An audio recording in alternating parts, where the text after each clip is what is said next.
Salve, galera! Tudo certo com vocês aí, ó? Estamos aí na área para tirar as dúvidas de vocês e para fazer também um fortíssimo remember aqui sobre o que pode acontecer nas provas das carreiras militares em relação à história do Brasil. Primeiramente, é claro, quero dizer para você aí que é uma satisfação enorme estar aí com vocês. Um fortíssimo abraço onde quer que você esteja aí, qualquer lugar do Brasil. Depois eu vou pedir aqui pro meu amigo Lucas e Matheus dar uma força para mim aqui para eu achar onde é que tá o YouTube, para eu dar uma olhada aí, Matheus. Para eu dar uma olhada aí nos comentários da galera. Esqueci, cara, esqueci. Aí, ó, esse aqui é o cara, piazada, esse aqui é o cara. Vai abrir para nós o YouTube, para nós dar aquela olhada assim. Ah, entendi. Onde que é o Vral? Aqui, ó. Ah, o Vral. O Vral tá aqui. Oh!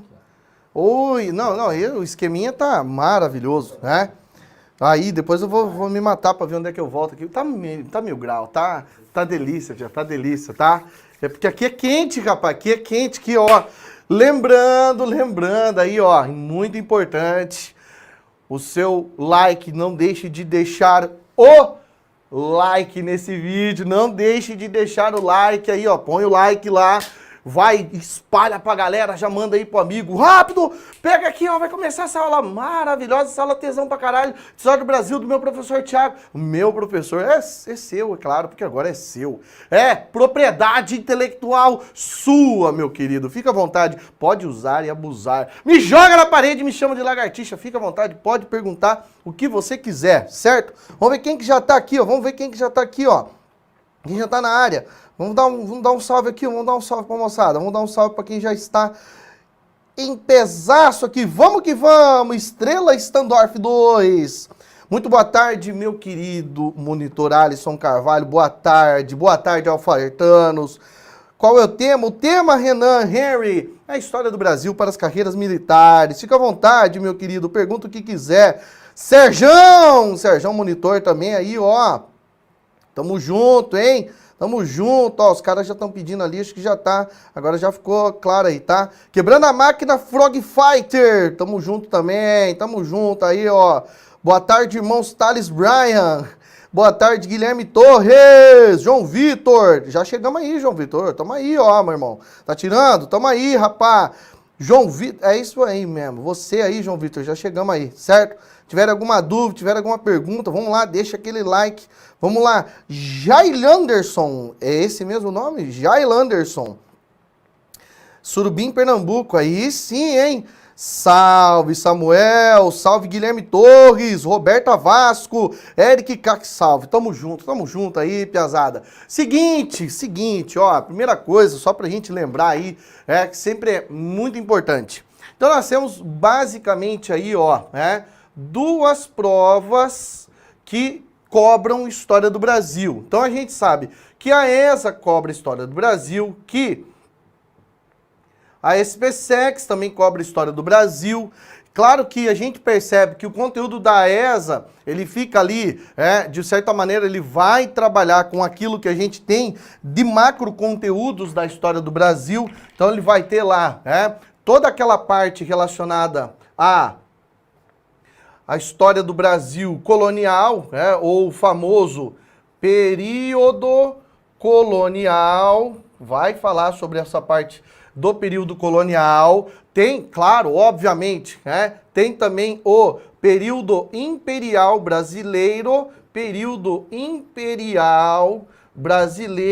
e, é claro, não pode ficar de fora o período republicano, esse último período que a gente vive aí até agora, também conhecido como Brasil República, tá? Período republicano.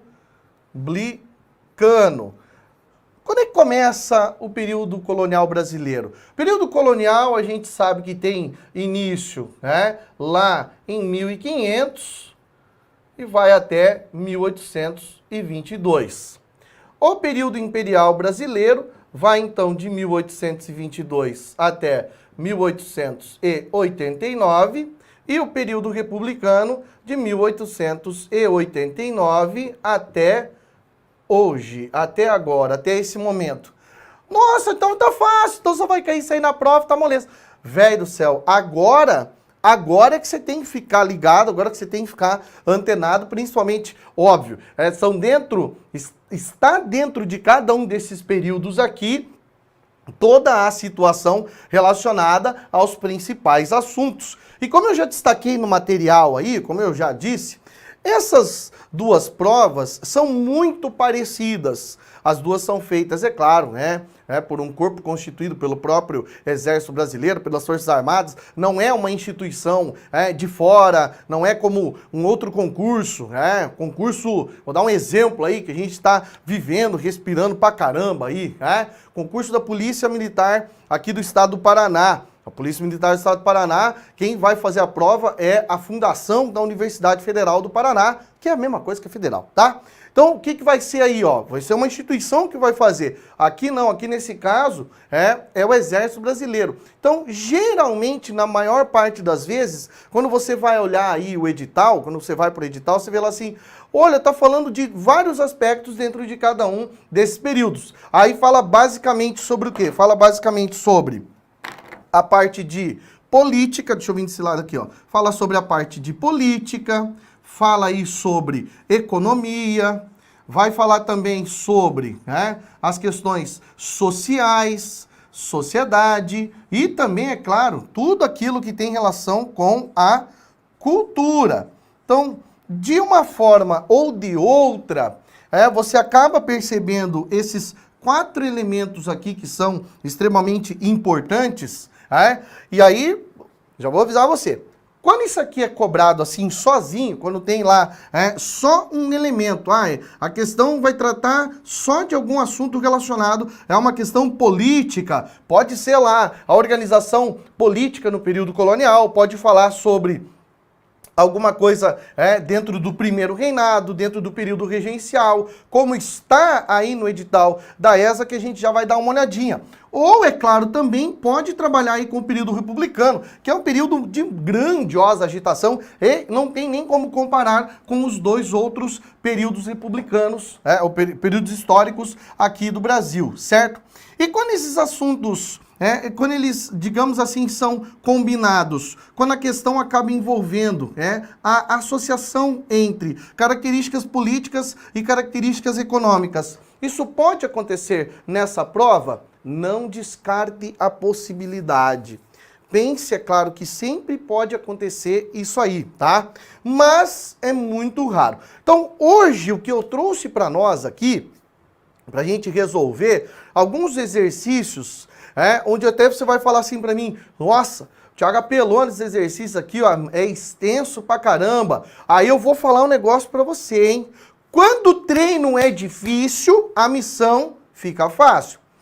Esses exercícios, como vocês vão verificar aí, você vai ver que ele vai acabar resumindo bastante coisa. Ele vai acabar relembrando de muita coisa dentro de um determinado período, ou até mesmo, pegando aí algumas informações do período imperial com o período republicano, como, por exemplo, vai ter aí nessas questões.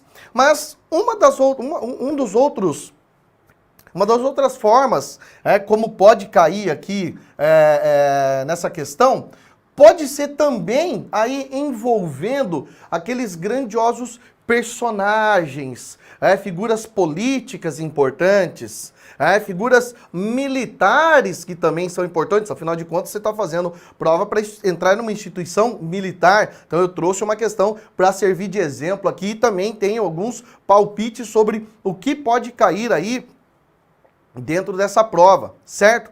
Vamos dar uma olhada no edital aqui, ó, rapidinho. Deixa eu dar uma olhada no edital com vocês aqui, só para a gente se inteirar, só para a gente ter uma ideia do que tem aí no edital. Ó, então, o que eu trouxe para vocês aí que está na tela, esse aí é o edital da ESA, certo?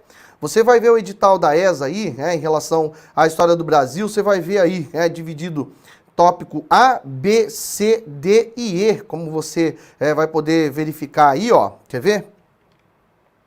Vamos voltar aqui. como você vai ver aí, ó, já começa falando sobre a expansão ultramarina europeia. Então, já vai falar aí, né, dessa expansão ultramarina europeia aí no século... vamos voltar aqui. Aqui no século XV e no século XVI. Então já tem uma relação aí imensa, uma relação aí extremamente importante dentro do desenvolvimento da expansão marítima europeia, tá? E isso aí tem também na SpaceX? Também tem na SpaceX, também com certeza vai ter aí na SpaceX, tá? Você vê, além de estar isso aí na ESA, também tem na SpaceX essa parte relacionada à expansão ultramarina europeia. Quais são aí os fatores, que acabaram contribuindo para o pioneirismo português? E daí naquela parte que fala lá sobre história política de Portugal, o fato de Portugal ser uma nação unificada, já ser um estado unificado, acaba sendo um desses fatores aí. Claro que não é só isso, tem também outros aspectos nisso tudo.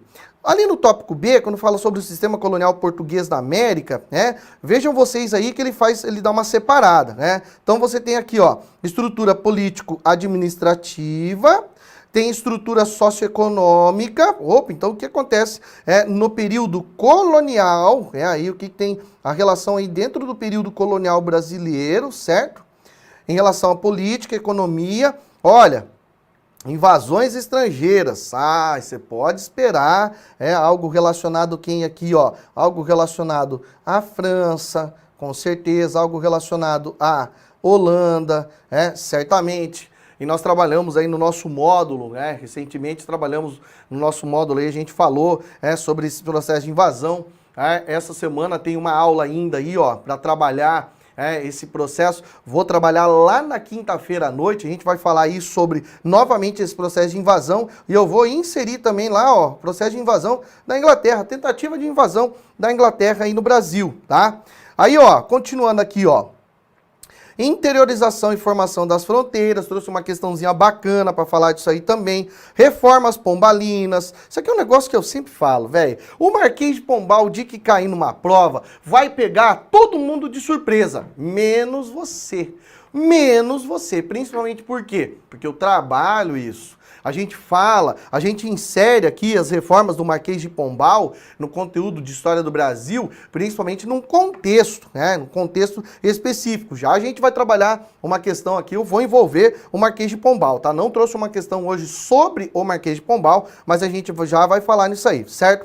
Rebeliões coloniais, Essas rebeliões coloniais que são os famosos movimentos nativistas, aqueles conflitos nativistas, aqueles conflitos nativistas que acontecem aí a partir do século XVII, vão durar aí até o século XVIII, é aí que a gente vê a Guerra dos Emboabas, revolta de Beckman, revolta de Filipe dos Santos, aclamação de Amador Bueno, e aí os movimentos e tentativas emancipacionistas.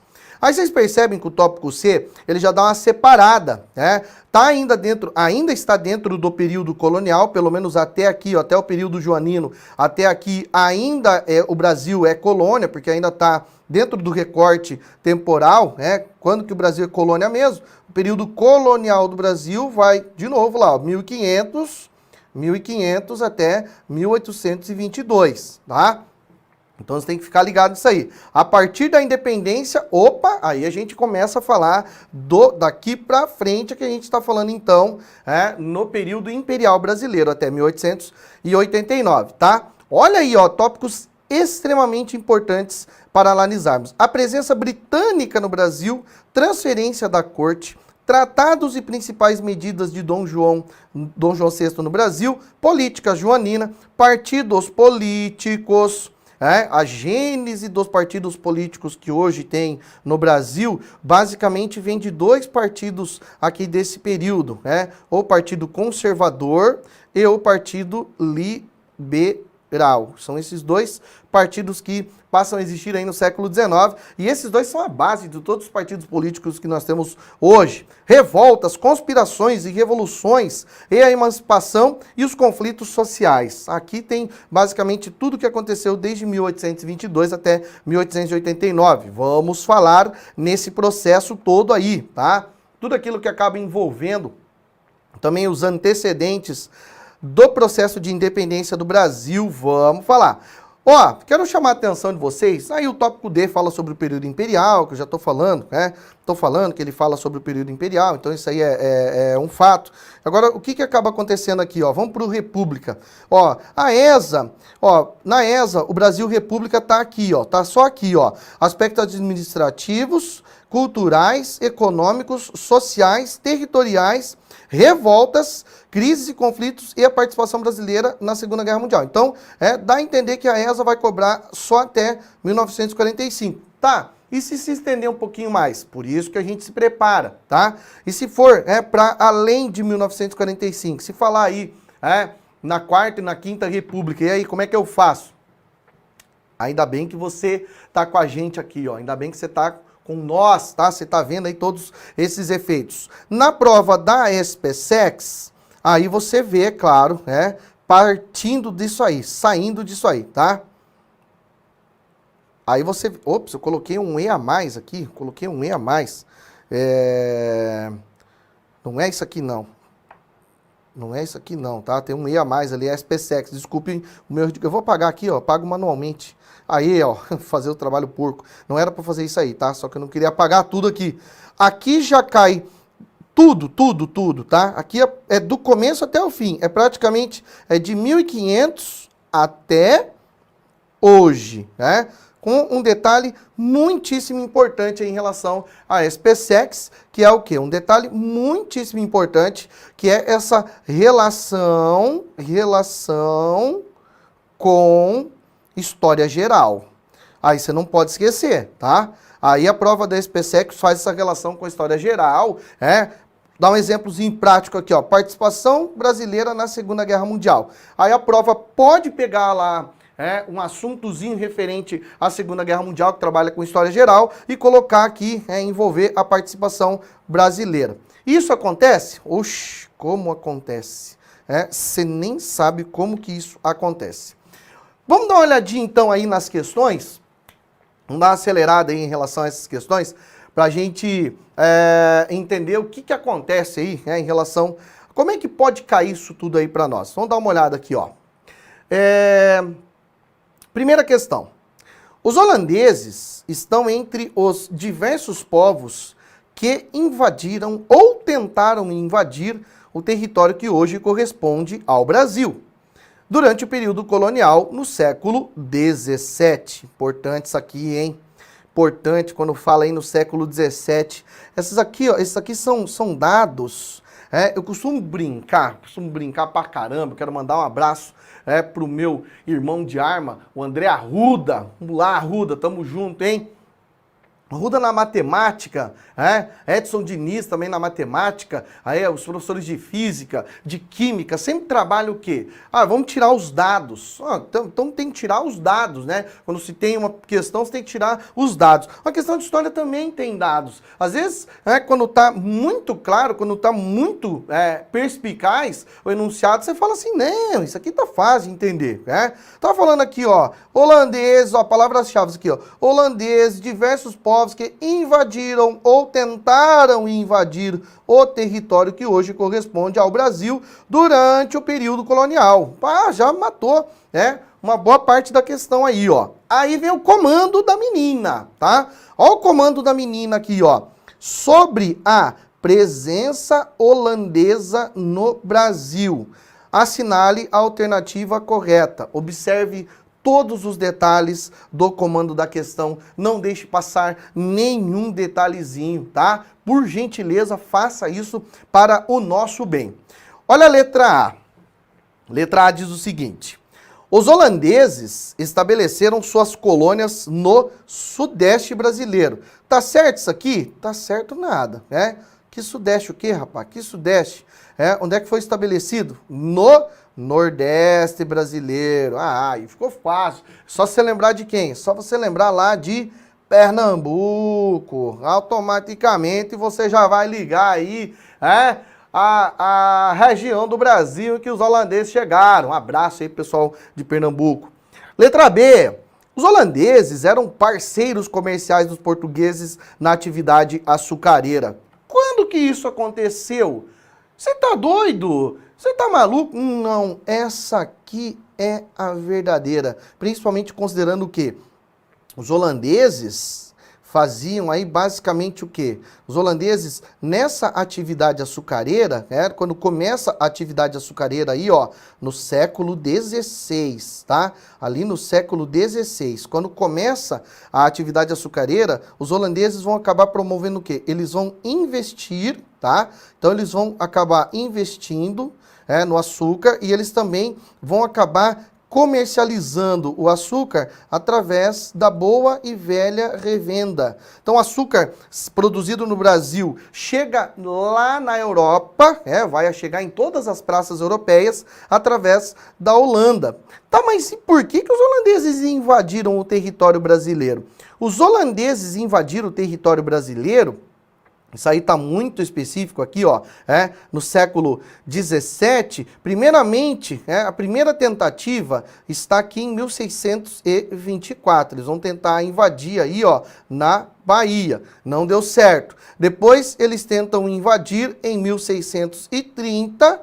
Aí eles vão invadir Pernambuco, aí deu certo. É onde eles permaneceram, onde desenvolveram-se. É onde o famoso Maurício de Nassau acabou desenvolvendo aí, um território holandês aí na região nordeste do Brasil, em Pernambuco. Tá, mas ainda não explicou por que eles invadiram se eles eram parceiros. Aí tem um detalhe muitíssimo importante. E esse detalhe muitíssimo importante chama-se União Ibérica. O que é essa União Ibérica? Essa União Ibérica é o período em que Portugal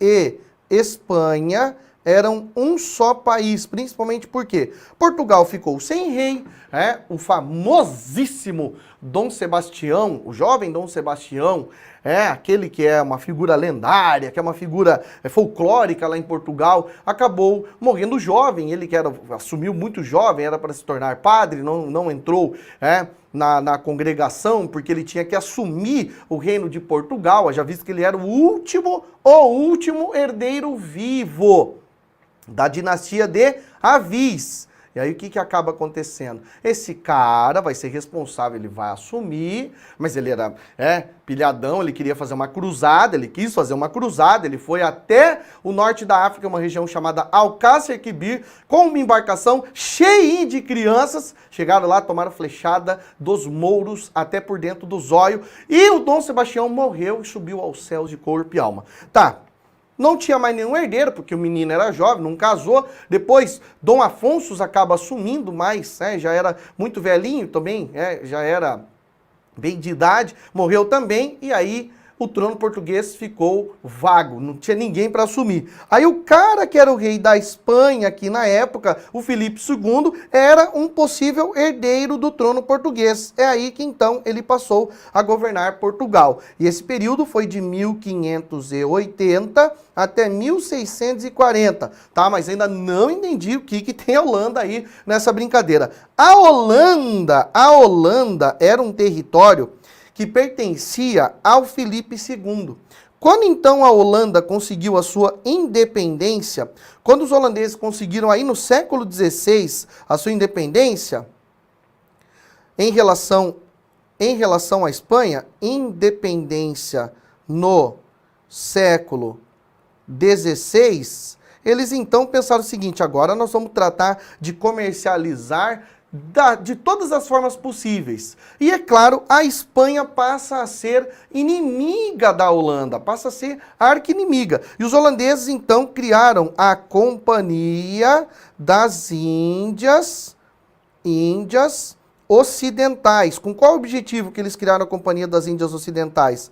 Para tentar então descobrir, entender tudo tudo o que tinha aqui para o lado ocidental, para o hemisfério ocidental do planeta Terra, e principalmente, se tivesse algum território que pertencesse à Espanha, eles iam invadir. Acontece automaticamente que agora os territórios portugueses pertencem à Espanha, e o Brasil era um território português. Por isso, como nessa região nordeste, aí dentro desse contexto, existia um produto esbranquiçado, de sabor inebriante, que vicia mais do que muita coisa, o açúcar, e dava muito dinheiro, os holandeses entenderam, então nós vamos dominar essa região. Ah, mas o açúcar é do Brasil, e o Brasil pertence a Portugal, e Portugal é parceiro dos holandeses. Que se exploda. Agora Portugal é Espanha. Então agora nós vamos invadir, sim. Por isso é claro que, dentro dessa situação toda aí, os holandeses falaram, não, nós vamos entrar lá e dê o que der, certo? Letra C. O principal interesse dos holandeses era a crescente economia cafeeira. Não, café, velho, o café lá no século XIX, ó, aqui, ó, século XVII, a questão tá falando. Some daí, letra C. Sai daí, letra C. Letra D. Os portugueses estabeleceram uma política de cordialidade com os holandeses quando eles invadiram sua colônia. Sim, uma grandiosa cordialidade que resultou na expulsão em 1624. Não teve cordialidade bosta nenhuma. E a letra E. Os holandeses saíram do Brasil por meio de um processo chamado União Ibérica. Não, União Ibérica é um processo, é claro, que vai indiretamente levar os holandeses a visitarem o território brasileiro. Por isso que a número 1 é a letra B. Certinho? Beleza? Tranquilo? Se alguém tiver alguma dúvida aí, qualquer coisa, deixa aí o seu comentário que depois eu vou tentar responder, tá? Qualquer coisa, qualquer dúvida que você tiver, qualquer coisa, procura lá no meu Instagram, tá? Vai lá e manda uma DM lá, ó. Chama na DM, bebê, manda lá. Professor Thiago Pereira, é nóis? Vamos lá, ó. Vamos na próxima aqui, ó. Vamos na segunda questão. Desde 1648, aqui, ó, isso aqui é o processo que está relacionado aí, ó, à Batalha dos Guararapes, isso aqui é o processo que está relacionado à expulsão dos holandeses do Brasil, aí do Nordeste brasileiro, expulsão dos holandeses. As Forças Armadas do Brasil têm sido invocadas a lutar em defesa da soberania brasileira e para suprimir rebeliões civis. A respeito da organização das Forças Armadas, do Brasil, assinale a alternativa incorreta. Ó, tem que observar esses detalhes. Pô, você estudou um tempão, para fazer a questão de qualquer jeito? Não. Leia tudo, leia. Inclusive, quando você lê uma vez, se dá uma lida. Mateus, corta pra mim aqui, rapidinho. Você dá aquela lida, né? Você fala assim, poxa vida, eu li e não entendi nada. Daí você dá aquela chacoalhada na cabeça, dá aquela chacoalhada assim, tá, vou ler de novo. Você vai lá, oh, meu Deus do céu, desde 1600... Não tô entendendo. Sabe o que você faz? Encarna aquele espírito de jornalista em você, faz de conta que você tá dando uma notícia pra alguém. Claro que no meio da prova você não vai ler em voz alta, mas você vai ler pra você assim, né? Também não precisa ler assim, Só você ler assim, em voz alta, lá na sua cabeça, Desde 1648, as Forças Armadas do Brasil têm sido invocadas a lutar em defesa da soberania brasileira e para suprimir rebeliões civis. A respeito da organização das Forças Armadas do Brasil, assinale a alternativa incorreta. Aí você se ambienta. Aí você fala, não, agora cheguei, agora é nós. Bora para a questão aqui, ó. Vamos lá na letra A. É dividida em 3 ramos: Exército Brasileiro, Selva, Marinha do Brasil e Força Aérea Brasileira, Centapua. E são parte do Ministério da Defesa. Bom, tá certo. Aí se você, tá fazendo a prova aí igual o cavalo louco, tá fazendo a prova de qualquer jeito, deixa eu passar aqui, ó, que era para assinalar a incorreta. Já viu a letra A? É essa aqui mesmo, vou marcar. E aí vai lá e se ferra. Por isso que tem que tomar cuidado aí no enunciado, tá? Letra A, para nós, não serve. Letra B. Segundo a Constituição Federal, a Polícia Militar do Brasil, Polícia Estadual, ao lado do Corpo de Bombeiros Militar, compõe uma força auxiliar e de reserva do Exército. Ok. Ok, é o que diz lá o artigo 144 da Constituição Federal de 1988. É isso que diz sobre a Polícia Militar e o Corpo de Bombeiros fazerem parte da Força Auxiliar.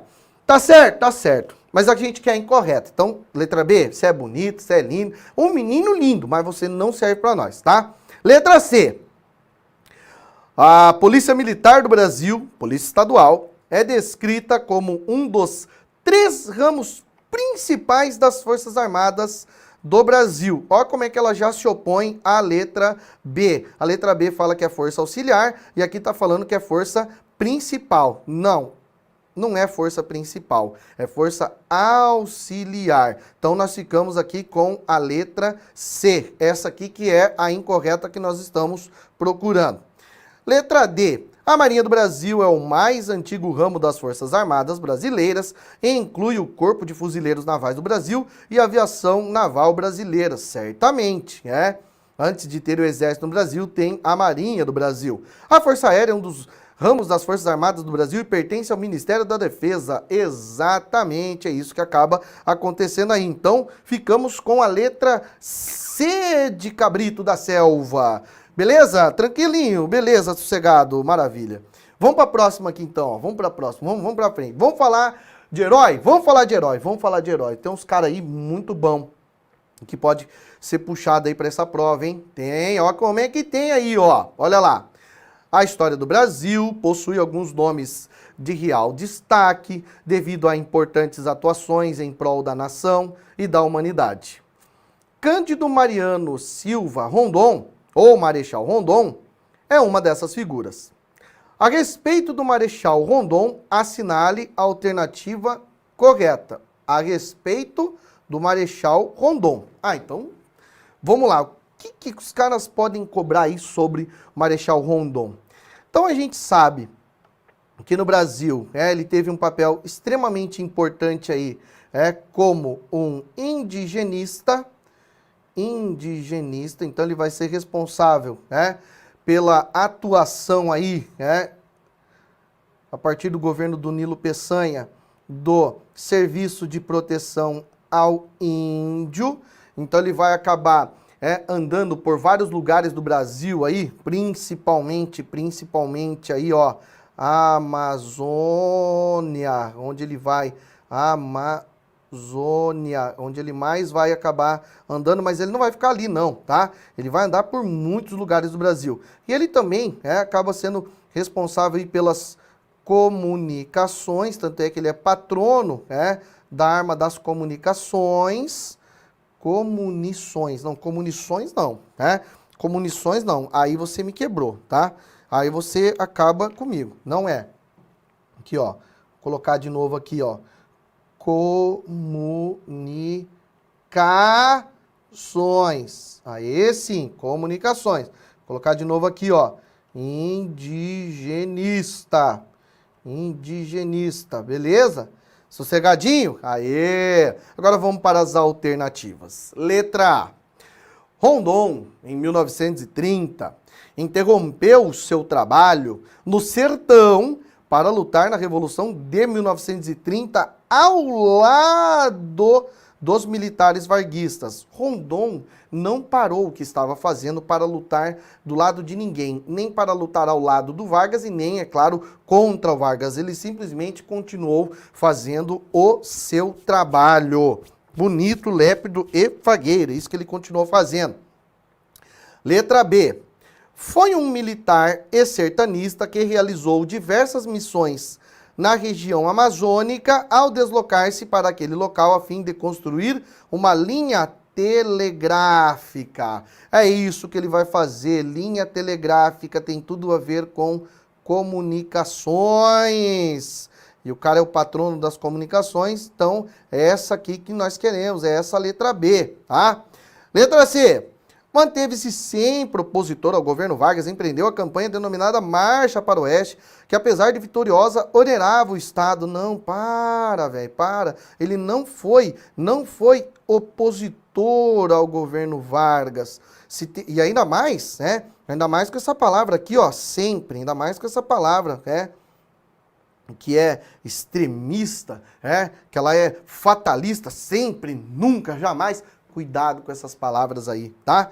E outra coisa, essa campanha denominada Marcha para o Oeste vai ser uma política criada pelo Getúlio Vargas. É o Vargas que vai criar essa política aqui com o objetivo principalmente de ocupar toda essa fronteira oeste do Brasil.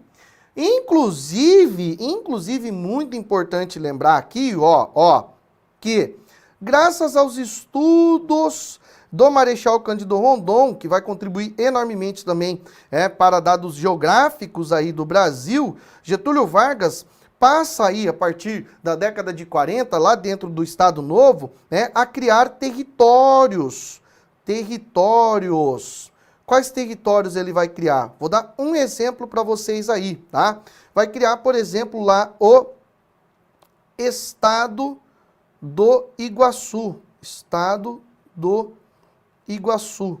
Ou Território Federal do Iguaçu. Esse Território Federal do Iguaçu foi criado aqui, na verdade foi criado aí em 1943, depois quando terminou o governo do Vargas em 45, esse território deixou de existir. Mas ele pegava na parte oeste aí, aqui dos 3 estados da região sul do Brasil, ele pegava aí a parte oeste do estado do Paraná e do estado de Santa Catarina. E aqui no Paraná, a capital do território federal do Iguaçu seria aí a cidade de Laranjeiras do Sul. Hoje, a cidade de Laranjeiras do Sul. Mas esse não foi o único território que ele acabou criando. Criou alguns territórios também aí, por exemplo, na região norte do Brasil, certo? Aí próximo ao Pará, tudo depois todos esses territórios acabaram sendo revogados e deixaram de existir ou acabaram sendo incorporados originalmente pelos estados os quais eles pertenciam, certo? Então essa marcha para o oeste aí é uma coisa do Vargas. Letra D. Seu trabalho teve real importância para o homem branco, entretanto defendeu a extinção das populações indígenas na região amazônica. Que isso? Que é isso? Como assim? Não, jamais o Marechal Cândido Rondon ia fazer um negócio desse com os nativos. Jamais o cara ia fazer um negócio desse aí, de jeito nenhum, tá? Letra E. Foi um militar e sertanista que realizou diversas missões na região amazônica ao deslocar-se para aquele local a fim de construir a linha férrea. Linha férrea, aí o cara lê isso aqui bem rápido, fala, nossa, linha férrea, não, é uma linha telegráfica que ele foi lá para construir, certo? Toma cuidado aí, tá? Ficamos então aí com a letra B nessa questão. Vamos para a próxima aqui, vamos para a próxima. Vocês veem que a gente está falando de questões aí que trabalham assuntos do período colonial, do período imperial, já vai entrar aqui também, já está nessa próxima questão. Tome esse cuidado com a prova também, claro que você sabe, claro que você tem essa noção que a prova pode trazer, e ela traz geralmente aí, os assuntos todos mesclados. Então você vai falar assim, nossa, olha, tá falando aqui agora sobre república, uma questão sobre o período republicano, e agora já voltou lá para a colônia. Então a prova é desse jeito, ela é, digamos assim, randômica, é desse jeito que ela acaba acontecendo, tá? Olha só, os interesses, olha só essa questão aí, os interesses na região platina levaram o Brasil a participar de 3 guerras contra Uribe e Roças, presidentes do Uruguai e da Argentina, respectivamente, contra Aguirre, do Uruguai, e a Guerra do Paraguai, do Solano Lopes. Sobre esse tema, leia as afirmações abaixo. Muito bem. Número 1. Garantir o direito de navegação pelo Rio da Prata, formado pela junção dos rios Paraná e Uruguai. Isso aí seria, então, um dos interesses do Brasil aí na região platina Com certeza, sim. Com certeza, muito pra caramba. Era um objetivo, porque assim, navegando pela Bacia Platina, o Brasil conseguia alcançar todos os estados da região sul do Brasil, conseguia então, através do Rio da Prata, chegar aos estados da região sul do Brasil, e também, é claro, possuindo direito de navegação aí pelo Rio Paraná, conseguiria chegar também aí, em outros estados, como por exemplo aí, ó, aquilo que hoje a gente chama de Mato Grosso do Sul, certo? Por isso, essa importância. 2. Garantir a permanência de Solano Lopes na presidência do Paraguai. Não, uma das coisas que acaba acontecendo em relação à Guerra do Paraguai é a retirada de Solano Lopes. Inclusive, a Guerra do Paraguai, que durou bastante tempo, vai aí de 1865 até 1870, olha, 5 anos o Paraguai resistindo. O Paraguai, que nesse conflito aqui tinha uma força militar, quando começa o conflito, certo? Tinha uma força militar superior, bastante superior à brasileira. Que não era, na verdade, não era só o Brasil, nesse caso aqui é a Tríplice Aliança, como também a guerra acaba sendo conhecida. Número 3. Manter o Uruguai como província. Não, o Brasil já tinha perdido aí, o Uruguai como província, lá na Guerra da Cisplatina. Essa Guerra da Cisplatina foi lá entre 1825 e 1828. O Uruguai era chamado de província Cisplatina. Foi incorporado ao território brasileiro por Dom João VI em 1817. E aí, em 1825, a Argentina foi lá e colocou caraminholas na cabeça da população do Uruguai para que libertassem-se, para que eles acabassem se libertando aí. Muito bem. Então, a 3, não, de jeito nenhum. 4, impedir que a Argentina anexasse o Uruguai. Claro! A Argentina tinha um sonho malandro. E olha, esse sonho da Argentina vai extrapolar aí esse conflito. Mesmo depois da Guerra do Paraguai, ainda a Argentina vai pretender reestabelecer, ou melhor, reestabelecer não. A Argentina vai tentar recriar o antigo Vice-Reino do Prata. Vice-Reino do Prata, que é esse território que pertenceu à Espanha, onde, é claro, a Argentina era a capital do Vice-Reino do Prata. E a Argentina queria restabelecer isso aí. Como é que a Argentina iria restabelecer? Bem simples. Além do seu território, anexando também aí o Uruguai e o Paraguai, pronto, ficaria a um passo desse processo acontecer. Então, a letra 4 está correta. Letra 4? Letra 4? Não é letra 4. Oh, segunda-feira. Número 4, tá? Mouse aí. Número 5. Conquistar uma saída para o Oceano Pacífico. Esse não é um objetivo do Brasil, porque o Brasil tem uma costa, imensa. Olha a quantidade de saída que o Brasil tem para o Oceano Atlântico. O que vai querer com o Pacífico? Não, sai daí. Essas 5 aí tá por fora, certo? Então, já que estão corretas aí a número 1 e a número 2, então a resposta correta. Número 1, 2 não. Número 1 e número 4, então só pode ser correta para nós aqui a letra A. Beleza? Tranquilidade? Vou tomar uma aguinha aqui, só tomar uma aguinha rapidinho. Deixa eu ver aqui como é que tá. Se tem alguma pergunta aí da galera, se tem algum questionamento aí da galera, aí aqui no... Ops, deixa eu sair aqui. Deixa eu ver se tem alguma pergunta aqui da galera no YouTube. Vamos ver aqui, ó.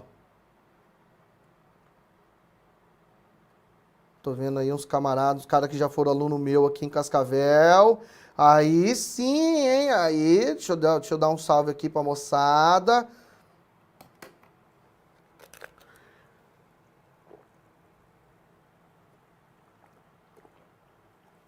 Uma golinha aí, né? Senão, Deus o livre, Deus o livre. Professor, como é que faz para fazer esse seu penteado? Ai, que ficou legal. Olha, velho. O meu penteado ficou legal? Muito obrigado. Muito obrigado, tá? Muito obrigado. Lucas Costa, um abraço pra você aí, meu querido. Um abraço. Lucas Costa, a aula é ao vivo, meu filho. Tamo ao vivo, meu piá. Ô, louco, velho. Deixa eu ver aqui, ó. Esse penteado aqui tem que dormir, tá? No dia que você dorme assim, o cabelo fica, tá? E aí, se você tiver também, né, um ingrediente especial aí, que são duas filhas lindas e maravilhosas, né? Uma deita de um lado, outra do outro, você praticamente fica imóvel, não tem como mexer, já era, o cabelo fica assim, desse jeito. Agora, lavar também de vez em quando ajuda, né? Mas o cabelo não tá legal não, porque eu tô vendo aqui que pegou um vento quando eu tava vindo pra cá, estragou o ar-condicionado do meu carro, tá um calor desgraçado aqui em Cascavel, né? Parece o inferno de Moscou, porque o Paraná é um pedacinho da Rússia aqui, porque é o inferno de Moscou, tô brincando, tá? Um abraço pessoal da Rússia aí, um abraço Skapuchinifro pra vocês aí, tá? Dostoiévski também, eu sei falar russo, sou foda. E aí o cabelo não ficou tão ajeitado não, tá, ô Lucas Costa? Mas da próxima vez vai estar 1000 graus, tá? Rafinha, um abraço, obrigado, cara, obrigado aí, por essa consideração. Ana Carneiro, boa tarde, primeira vez que assisto a aula, tomara que você queira assistir mais vezes, tomara que você goste dessas aulas, tomara que isso aqui sirva, claro, principalmente aí para os seus objetivos, isso aqui vai ajudar pra caramba, eu espero, certo? Vamos ver aqui o que mais, captar um pouco mais de história, é isso aí, Lourdes Pires, tem que captar. Becker, salve professor, desde a época do Santa Maria, sigo acompanhando, é nóis, Becker, é nóis, tamo junto, moleque. Continua nessa pegada que vai dar muito certo. Olha, se eu disser pra vocês que hoje eu falo com muitos dos meus alunos do ensino médio, falo bastante pra eles, eu tento falar assim, ó, de uma forma mais clara possível. Galera, pensa só você numa carreira militar, presta bem atenção.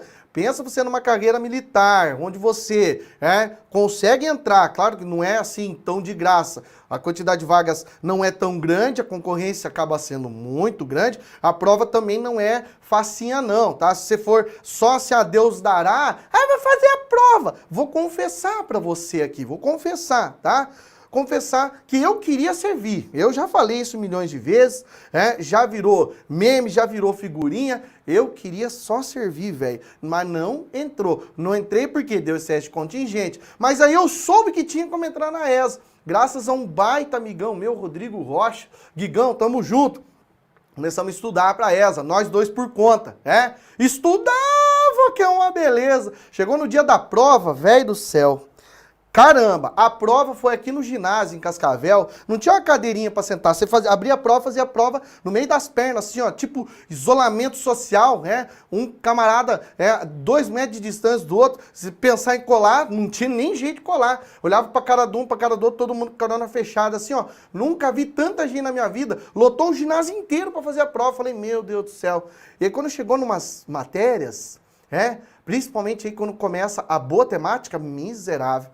Falei, putz, se eu tivesse me preparado um pouco mais, e hoje eu falo muito pros meus alunos, falo muito. Um beijo pra vocês aí, piazada, meus alunos de ensino médio, do fundamental, falo pra vocês, olha, se eu fosse vocês hoje, eu não que não vale a pena fazer uma universidade, fazer um curso superior, claro que vale a pena, mas pensa só, se você com 17 anos faz essa prova, entra, e aí você já vai estar estudando, já vai estar fazendo uma preparação, no caso da SPSEC, já vai estar fazendo uma graduação, e não é qualquer graduação não, hein, não é qualquer graduação não. Você sai especializado em uma das melhores escolas de preparação militar, é claro, para o generalato do mundo. Do mundo. Não é assim, fiz a AMAN, Academia Militar das Agulhas Negras. Aí sem considerar o soldo, tá? Não vamos nem falar no soldo, vamos só pensar em quê? Vamos só pensar aqui nessa questão de você já estar se preparando, já está se profissionalizando, e aí depois que você entrou, você pode muito bem, com o seu soldo, com o seu subsídio, você pode ir lá e fazer a graduação que você quiser, pode até mesmo, com o conhecimento que você tem, você estudou pra caramba para entrar aí numa prova dessas, você pode fazer o quê?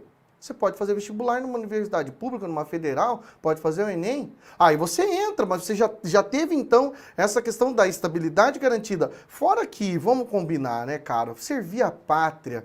Pô, eu tenho que prestar minha continência para vocês aí, ó. Servir a pátria, ou ficar a pátria livre ou morrer pelo Brasil. Não tem uma forma mais nobre de você atuar, seja nas várias formas em que as Forças Armadas atuam no Brasil. Forças Armadas do Brasil, sou fãzaço de vocês, sou fã número 0 de vocês, podem ter certeza disso, tá? Deixa eu ver aqui, ó, deixa eu ver o que mais que a galera tá falando aqui. O Becker já falou, captar um pouco mais de história. Samuel Moreira, esta marcha para o oeste de Vargas é igual a dos Estados Unidos? Não em relação a que acontece nos Estados Unidos, Samuel, porque naquela dos Estados Unidos nós temos aí basicamente 4 situações. Naquela dos Estados Unidos nós temos aí a invasão de territórios, no caso, invasão dos territórios dos povos indígenas dos Estados Unidos, que a gente sabe que aconteceu um genocídio. Nós temos a compra de territórios, então os Estados Unidos acaba comprando aí alguns territórios, como por exemplo, compra a Louisiana, que pertencia à França, compra a Península da Flórida, que pertencia à Espanha, compra também aí o Oregon, que pertencia à Inglaterra, compra o Alasca, que pertencia à Rússia, Então é através de quê? Invasões, no caso aí extermínio de indígenas, certo? Compra de territórios. Aí a gente tem também aí, ó, a anexação de territórios, que acaba envolvendo aqui o México, porque lá em 1863 o presidente Abraham Lincoln criou uma lei chamada Homestead Act, e essa lei Homestead Act garantiu territórios no oeste dos Estados Unidos para quem comprovasse que já estava vivendo ali, durante mais de, pelo menos pelo período de 5 anos, sem mão de obra escrava. E aí tinha muita gente dentro de áreas, dentro de territórios, que pertencia aí anteriormente ao México. E aí com guerra, que é o 4º fator, tá? No caso aqui do Brasil, não teve esse processo bélico, foi simplesmente o quê? Foi ocupar a fronteira oeste, quando a gente fala a fronteira oeste, é toda a faixa a oeste do território brasileiro, tá? Pegando lá da região norte do Brasil, mesmo que na região norte, aí no Amazonas, hoje o estado do Amazonas aí, e outros estados, como por exemplo Roraima, Rondônia, essas regiões, ou melhor, esses estados,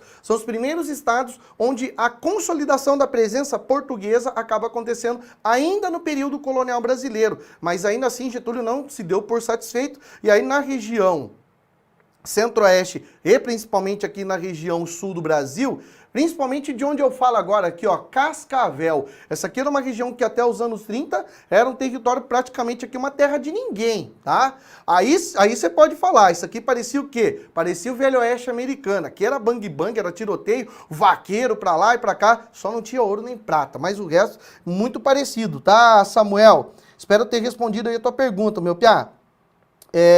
Usava essa técnica no ensino médio, só não tinha as filhas. Carlos Eduardo, pô, Carlinhos, depois você me diga aí quem que você é, que eu não tô lembrado aí de você, cara. Mas provavelmente eu te dei aula, assim.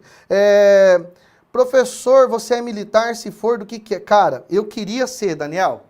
Cara, eu queria ser militar, velho, qualquer das Forças Armadas, tá? Qualquer uma, eu entraria muito bem. Mas eu tenho um carinho muito grande pelo Exército Brasileiro, tá? Salve Jabes Barros! Lourdes Pires, não entendi o seu comentário aqui, Lourdes Pires. Professor, se sente frustrado por não ter servido? Não, mais ou menos, tá? O principal arrependimento foi não ter servido o Exército. De certa maneira, sim, tá? Superior em Ciências Militares. É isso aí, Jonathan Maciel, é isso aí, tá? É isso aí mesmo. Lourdes Pires, salve, salve, salve, Pátria Amada Brasil. Nós estamos juntos. Vamos voltar aqui para a questão? Vamos voltar aqui, ó. Vamos lá? Vamos pegar aqui, firmeza. Deixa eu voltar, não é essa. Eu acho que eu passei umas 2 questões ali enquanto eu estava tentando voltar aqui para a tela. Deixa eu ver aqui. Essa aqui a gente já respondeu, ok. Beleza, agora vamos nessa próxima questão aqui, ó. Vamos nessa maravilhosa aqui, ó. Ó. Considere o enunciado abaixo e as propostas para completá-lo. Ó, já falei para você, tá? A prova lá que vem para você, não vem com isso aqui, ó. Não vem com 1, 2, 3, 4, isso aqui não vem não, tá? Você fica tranquilo. Ah, mas então por que você está colocando assim desse jeito? Porque aqui a gente acaba revisando muita coisa, tá? A gente acaba vendo várias características, e aí se a questão for mais simplificada, pô, parabéns para você. Agora, se ela vier extensa, depois não diga que eu não avisei, tá? Se ela vir extensa, daí você vai fazer uma maratona, né? Você vai falar assim, nossa senhora, não era prova, era uma maratona. Pelo amor de Deus, velho, pelo amor. Olha lá, em relação aí à questão, ó. Durante o século XIX, as relações entre Brasil e Inglaterra foram marcadas por diversos momentos de tensão. A denominada questão Christie levaria ao rompimento diplomático entre os dois países em 1863. Entre as causas que motivaram o desgaste e a ruptura diplomática, é correto citar. O que é correto citar? 1. A negativa de renovação dos tratados comerciais que beneficiavam a Inglaterra. É isso que acaba acontecendo, é um dos fatores. Inclusive, além de se negar de renovar, os tratados comerciais, por exemplo, aqui, ó, Tratado de Comércio e Navegação. Esse Tratado de Comércio e Navegação é de 1810. Depois ele foi restabelecido em 1820, quando deu 10 anos foi restabelecido. Mas aí passou Dom Pedro, Dom Pedro I acabou indo para Portugal, aí os regentes, eles estavam proibidos de negociar tratados com países estrangeiros, e aí começa o governo de Dom Pedro II, Dom Pedro II vai enrolando até o que pode, não renova esses tratados que automaticamente beneficiavam a Inglaterra. Para piorar a situação, piada do céu, para deixar ainda mais complicada a situação, é criada aqui, ó, em 1844, é criada aqui a famosíssima Tarifa Alves Branco. Pelo amor de Deus. O que é essa Tarifa Alves Branco? Ela vai criar aí, ó, uma taxação, taxas e impostos para produtos importados. E a Inglaterra vai pular grandão nessa brincadeira. A Inglaterra vai ficar mega pistola com essa situação aí, certo? Então isso aí acabou, de certa maneira, gerando esse desgaste e a ruptura diplomática, certo? 2. A manutenção das relações econômicas com os Estados Unidos. Esse não foi um fator, o ciúme, se a gente pode falar assim, porque os Estados Unidos aqui dentro desse contexto, os Estados Unidos é responsável por comprar mais de 50% do café brasileiro. Mas não é isso, a Inglaterra não estava nem aí, por conta dessa aproximação com os Estados Unidos. Ah, que se lasque, não é isso aí não, que vai criar ruptura aí entre o Brasil e a Inglaterra, não é isso aí não, tá? 3. A participação brasileira na intervenção contra o governo colorado no Uruguai. Bom, primeiro lugar, tá? Só para lembrar de uma coisa aqui que é bastante importante, que é muitíssimo importante, é esse probleminha aqui, ó, relacionado aqui, ó, aos dois partidos políticos que tem aqui no Sul. Tem o partido, então, o Partido Colorado e tem o Partido Branco. Eu já vou voltar naquela questão lá, tá? Agora que eu me liguei aqui, que eu não respondi aquela questão lá sobre a guerra, já vou voltar aqui, tá? Fique tranquilo, sem pressa. O que acontece aqui, ó? A gente percebe, então, que existe essa situação clara aqui, onde o Brasil ficou sempre ao lado do Partido Colorado. O Brasil sempre ficou aqui junto do Partido Colorado e não contra o Partido Colorado, tá? No Uruguai. Então, a número 3 está incorreta. A número 3 não é boa. Número 4. O naufrágio do navio inglês Prince of Wales, no litoral do Rio Grande do Sul. Esse aqui é um motivo, esse aqui sim é um motivo dessa situação, principalmente por quê? Porque aí a gente percebe aí, ó, o seguinte, esse navio, que engraçado, velho, navegava próximo à costa do Rio Grande do Sul. E ele, como já está dizendo aqui, ele naufragou. Mas o governo inglês foi lá e disse o seguinte, vocês afundaram o nosso navio. Então agora a gente quer o quê? Nós queremos uma retratação em relação a essa situação aí, tá?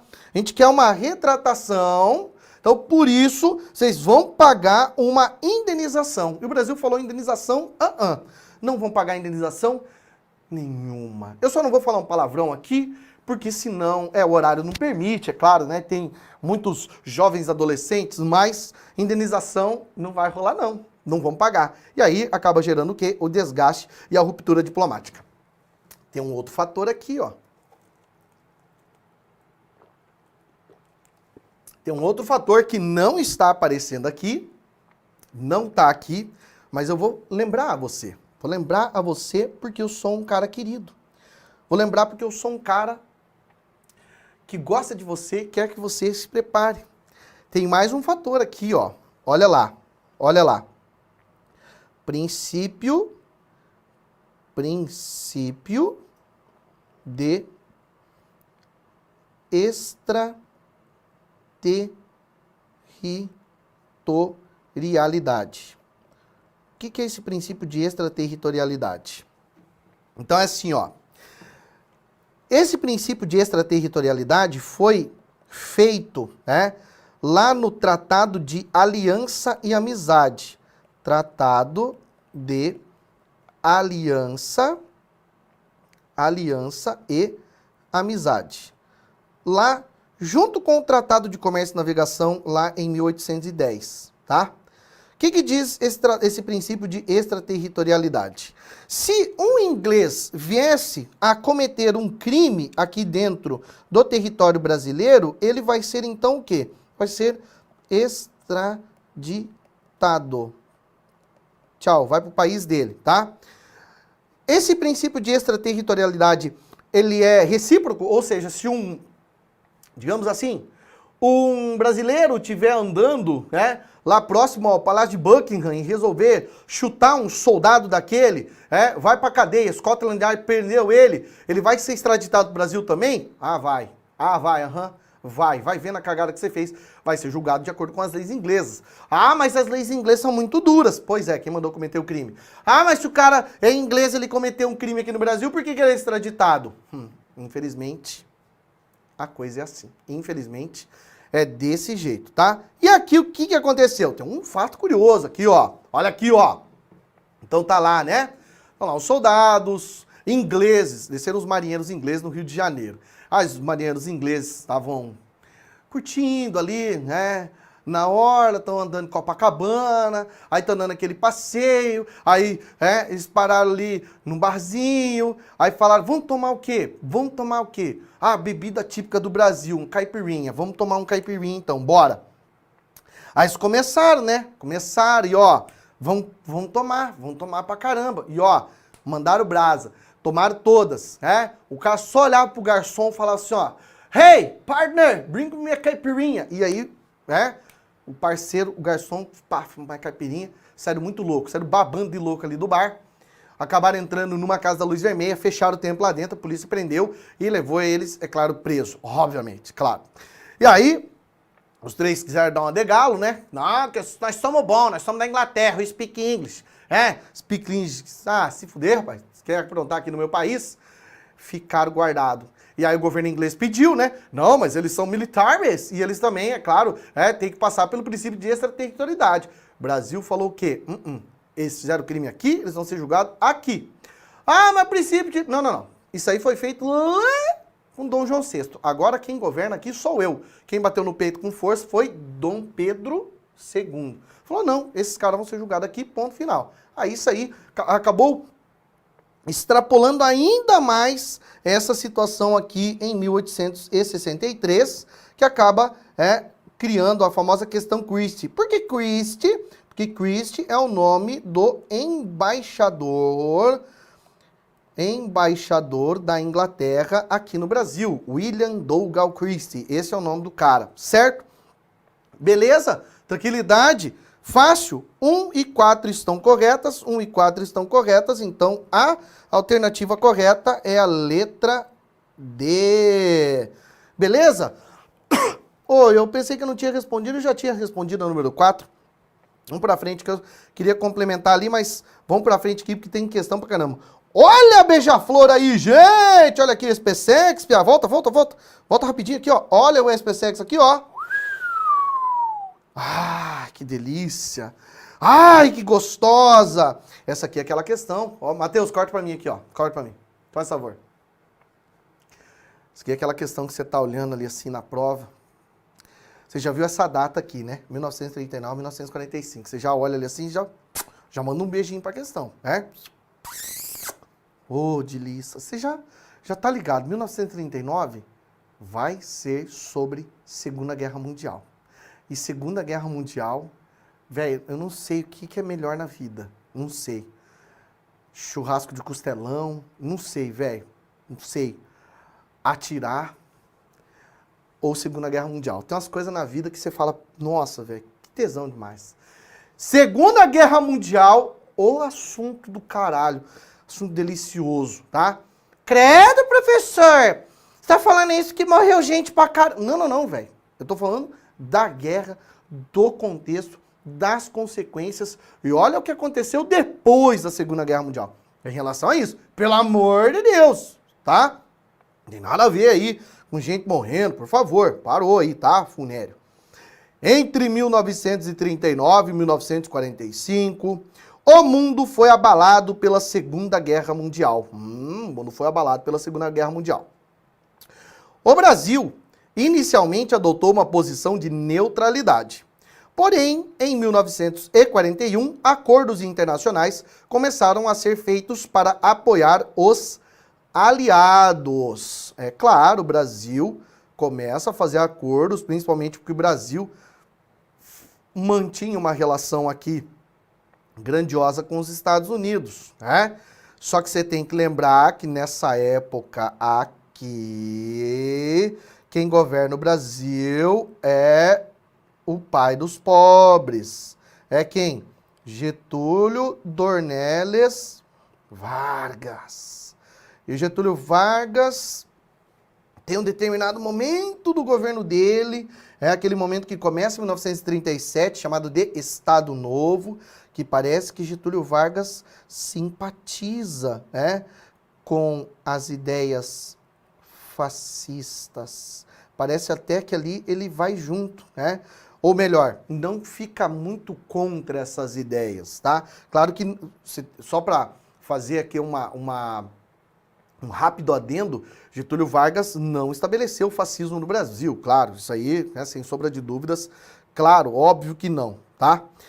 O que acaba acontecendo é que alguns posicionamentos de Getúlio, né, o próprio estabelecimento do Estado Novo acaba criando essa situação aí, acaba envolvendo essa situação aí de algumas características racistas. Só que ao mesmo tempo que então ele está junto, economicamente com a Alemanha e com a Itália, ele também é parceiro do Brasil, parceiro dos Estados Unidos. Inclusive você vai lembrar que automaticamente, olha o período que o Vargas começa a governar, gente. O cara começa a governar em 1930. O que o cara tem na cabeça, né? O que o cara tem na cabeça, velho? O mundo passou em 1929 pela Grande Depressão. E o cara quer governar o Brasil. Não, eu vou salvar. E ajudou e muito. Sem sombra de dúvidas. Ajudou pra caramba. É claro que os fins não justificam os meios. Mas ajudou imensamente. E assim, ó, naquela época era o que tinha para fazer. Ponto. Ponto. O que agora cabe a nós é compreendermos o que aconteceu naquele momento para não estabelecer os mesmos vícios nesse presente que a gente vive, tá? É para isso que serve a Mãe História, tá? Vamos voltar aqui então, ó. Sobre a participação brasileira na guerra, é correto afirmar que, letra A, O governo brasileiro era totalmente favorável a acordos com os aliados desde o início do conflito. Desde o início do conflito, não. Não. Olha aqui, ó. Tá junto com a Alemanha e com a Itália. Como? Comercialmente falando, não é aliado, tá? Da Alemanha e da Itália. A Alemanha e a Itália eram ótimos mercados aí, compradores dos produtos brasileiros. Então, calma lá, não é desde o início, não. Sai fora a letra A, sai daí. Letra B. Os Germany afundaram navios brasileiros no final de 1941. Não foi no final de 1941. Foi lá no mês 7, foi lá em junho de 1942, que um navio chamado Tamandaré, em homenagem ao famosíssimo Almirante Tamandaré, acabou sendo afundado. Imagine você, o Brasil entrar numa guerra nesse contexto aí. O Brasil entrar numa guerra com a Alemanha antes de mais nada. Velho, pensa comigo. O Brasil, infelizmente, nesse contexto, tinha uma marinha, uma defasagem de equipamentos muito grande, mas muito grande, certo?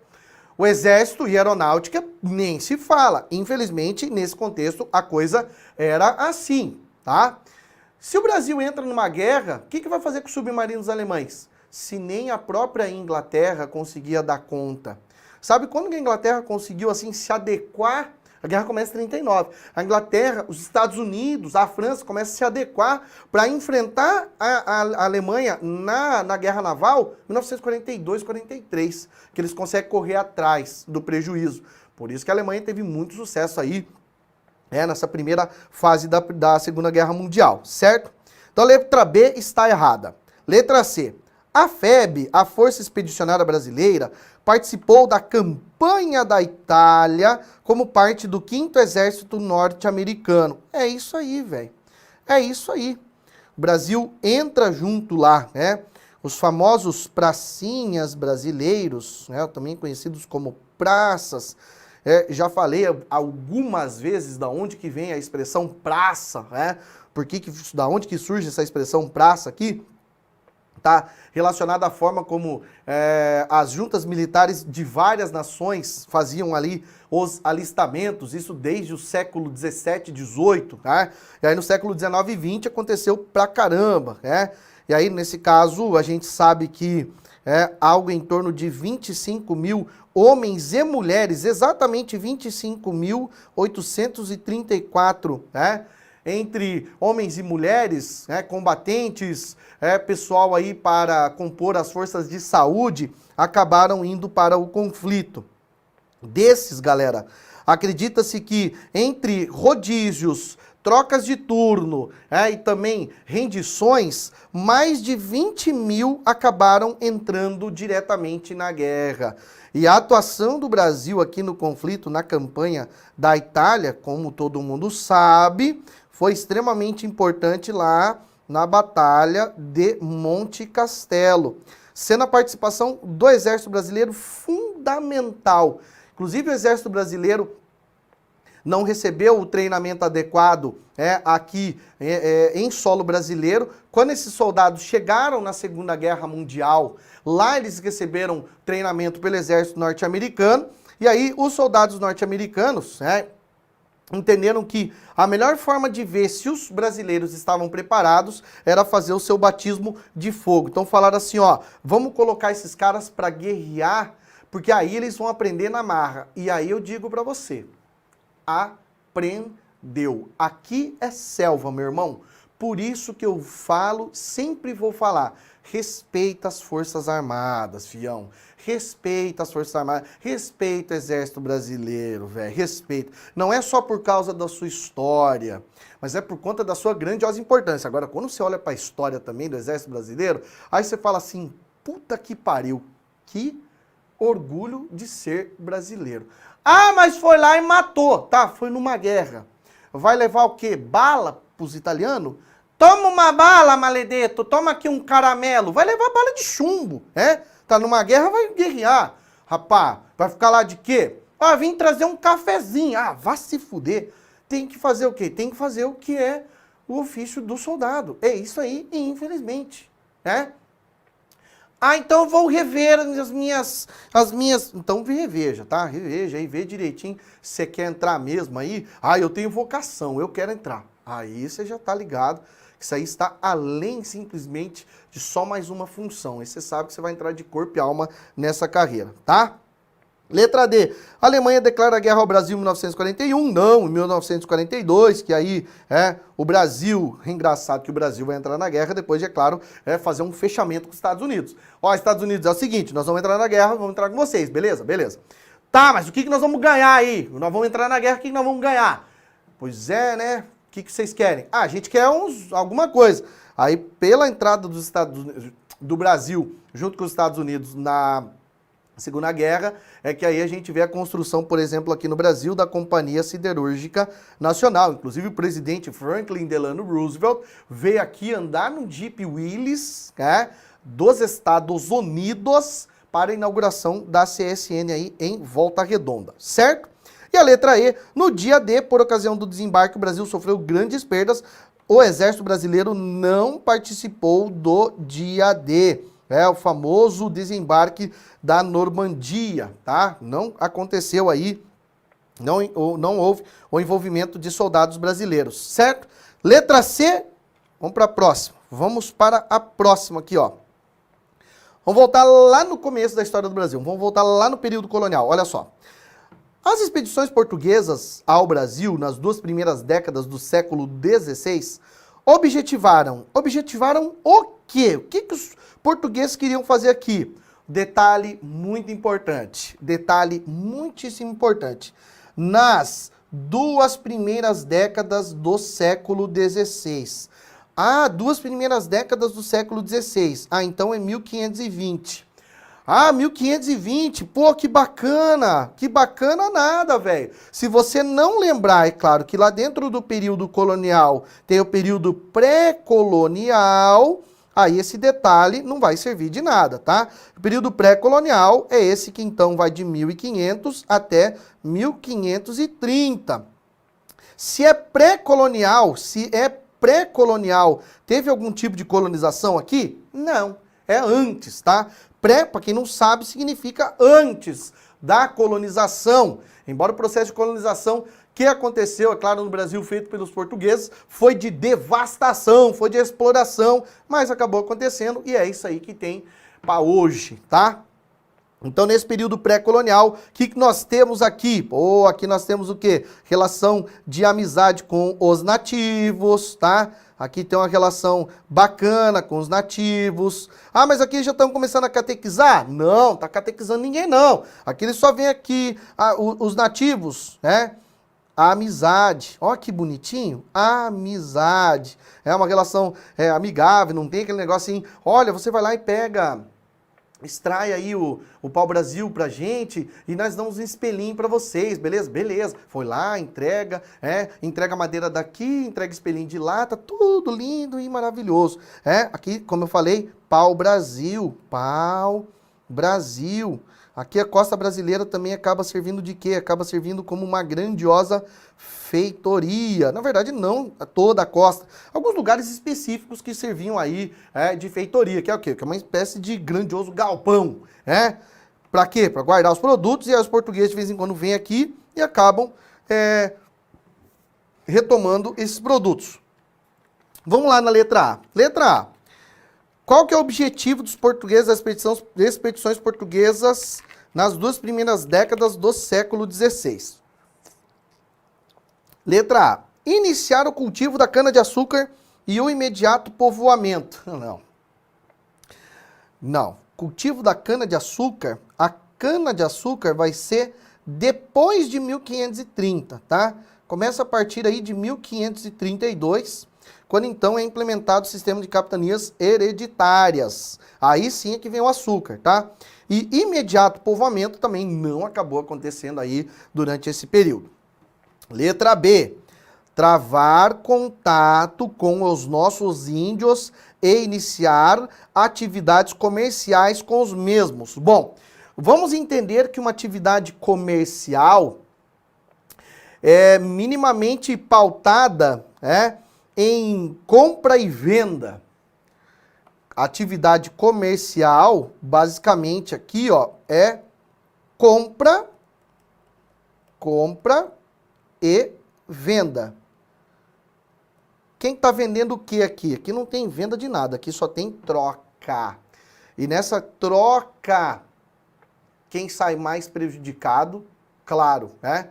Se você pesar aí as riquezas, obviamente que são os indígenas, né? Também conhecidos como nativos, tá? Então a letra B, não. Letra C, transferir para o Brasil os acusados de heresias protestantes na corte portuguesa. Não, isso não acontecia porque os acusados de heresias protestantes e também, junto com esse grupo aqui, junto com protestantes também, os judeus, eles eram já julgados dentro da própria Europa. Lá na Europa, a gente sabe que no século XVI, né, tem uma coisa que ressurge aí como um dos fatores relacionados aí à Contra-Reforma, ou a chamada Reforma Católica, surge aí a famosa Inquisição. O que acaba acontecendo? Nesse contexto, tinha gente aí que estava lá em Portugal com muito medo muito de morrer na fogueira e fugia para o Brasil.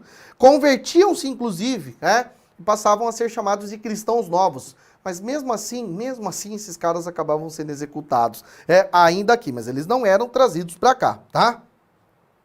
Quem veio para cá, presta atenção nessa palavra aqui, ó. Quem que é transferido para cá? Quem é transferido para cá são os degredados. O que é o degredado? Degredado é o cara que passou pelo processo do degredo. O que é esse degredo? É uma espécie de exílio. Por quê? Porque o cara cometeu algum tipo de crime lá em Portugal. Aí esse degredado, ele vem para cá. Então vem criminoso para cá. Sim, de uma certa forma, vem. Mas eles já vêm quando? Só começa a vir lá depois de 1532, tá? Antes não. Letra D. Reconhecer a terra descoberta e salvaguardar a sua posse. Opa! Aí sim, aí é bonito. É isso que os caras querem fazer. Pelo menos aí, nesses primeiros 20 anos. Inclusive aqui a gente sabe que tem as expedições guarda-costas. Guarda-costas ou guarda-costeiras, né? Como você quiser chamar aí, ó. Para quê? Para salvaguardar a posse do território. Letra E, estimular a catequese dos índios a pedido da Companhia de Jesus. A Companhia de Jesus nem existe ainda. Companhia de Jesus, vai passar a existir só lá, a partir de meados da década de 40 do século XVI. Então ainda não, tá? Ainda de jeito nenhum. Então em catequização, só quando a Companhia de Jesus vem para cá através das missões jesuíticas, tá? Isso aqui também é um outro assunto muitíssimo importante, um assunto que pode virar prova aí também, pode virar questão de prova. Beleza? Deixa eu só dar uma olhadinha aqui, ó. Só dar uma olhada aqui no YouTube, ver se alguém tem algum comentário, ver se alguém tem alguma perguntinha aí. Só lembrando, galera, tem uma coisa importante aí, que esse conteúdo também é importante para as carreiras policiais, certo? Galera da PM Paraná, tamo junto aí, galera da PM Paraná. Já vi que tem galera da PM Paraná assistindo essa aula, maravilha, maravilha aí, ó. Galera tá em cima, hein? Deixa eu ver aqui, ó. Nada demais, decepção em relação a ter estudado e não ter conseguido ser aprovado para PM. Calma, Lourdes, que a tua hora vai chegar. Calma lá, vai estudando. Vamos firme, vamos junto que você entra, tá, Lourdes? Vamos ver aqui, ó. Ótimo, não, excelente, top demais. Melhor é ser policial. Policial também é uma coisa maravilhosa. Eu não vou nem falar, tá? As duas forças são maravilhosas, certo? Vargas era simpatizante com Hitler? Pois é, né, cara? Pois é, né? Deixa eu ver aqui quem que falou. Quem que deu esse salve aqui? Pô, já perdi aí. Depois fala de novo, tá? Selva, isso aí, Selva. Troca de produtos não é uma forma de comércio? Não, troca por produto não é literalmente uma atividade comercial. Não da forma como você sabe que alguém tem aí um lucro, obviamente, em cima da venda. O que os indígenas lucravam? Então é só de um lado essa relação aí, tá? Deixa eu ver aí o Guilherme Torres, beleza? Valeu, Gabriel Silva, nós estamos juntos, tá? PM Paraná, né? Índio faz troca. Que é isso, Jonathan, para de falar isso aí, ó. Emily Sidrônio, Barro Branco por aqui também. Tamo junto, sempre aí. Nós vamos voltar aqui. Vamos voltar para essa pegada final aqui, vamos voltar agora para ver mais algumas questões. Agora que a gente vai falar aí, ó, de uma questãozinha relacionada a quê? Relacionada aí aos conflitos, as tretas que acabaram acontecendo aí no período colonial, certo? O que que tem de treta aí, ó? Seguinte, acompanhe comigo aí, ó. Associa as revoltas coloniais, coluna A, às suas características essenciais, coluna B. Coluna A. 1. Revolta dos Beckman. 2. Guerra dos Emboabas. 3. Revolta dos Mascates. 4. Revolta de Vila Rica. 5. Inconfidência Mineira. Deixa eu voltar aqui. Essas 4 primeiras aqui fazem parte dos conflitos nativistas, né? Por que elas são chamadas de nativistas? Por que elas são chamadas assim nativistas? Porque elas basicamente têm algo que é mais local, algo que é mais emergencial. Nenhum deles está planejando de fazer a independência do Brasil ou alguma coisa aí desse tipo, tá? Já no caso da Inconfidência Mineira, aí a Inconfidência Mineira é um movimento emancipatório, ou também chamado de movimento de pré-independência, como também é chamado, certo? Vamos lá então, ó, vamos lá. Coluna B.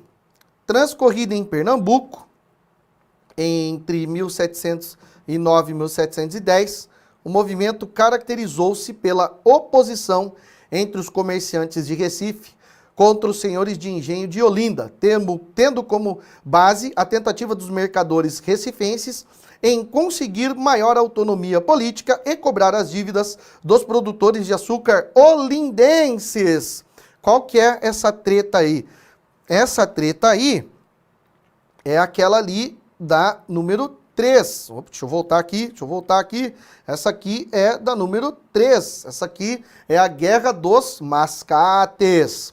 Deflagrada no Maranhão, 1684, a revolta teve como base o descontentamento com a proibição da escravidão indígena decretada pela coroa portuguesa a pedido da Companhia de Jesus, medida que prejudicou a extração das drogas do sertão pelos colonos europeus. Qual que é essa treta aqui? Essa aqui é a treta número 1, é a revolta dos irmãos Beckman. Inclusive, olha como é que ficou complicada aí também a situação da revolta dos irmãos Beckman.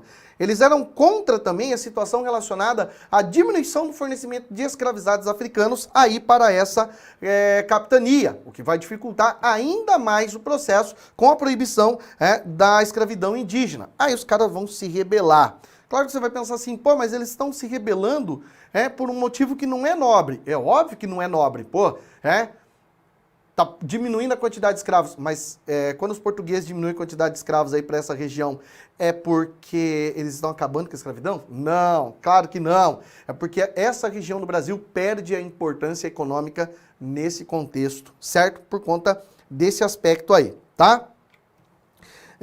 Próxima. Ocorrida em Minas Gerais em 1720, sob a liderança de Felipe dos Santos, o levante teve como causa a oposição ao sistema de taxação da coroa portuguesa, que resolveu estabelecer 4 casas de fundição na região mineradora como forma de cobrar o quinto, imposto de 20% sobre o ouro. Essa revolta aí é a famosa revolta de Vila Rica, é a número 4. Inclusive, o que aconteceu com o coitado do Felipe dos Santos? Acabou sendo enforcado, obviamente, né?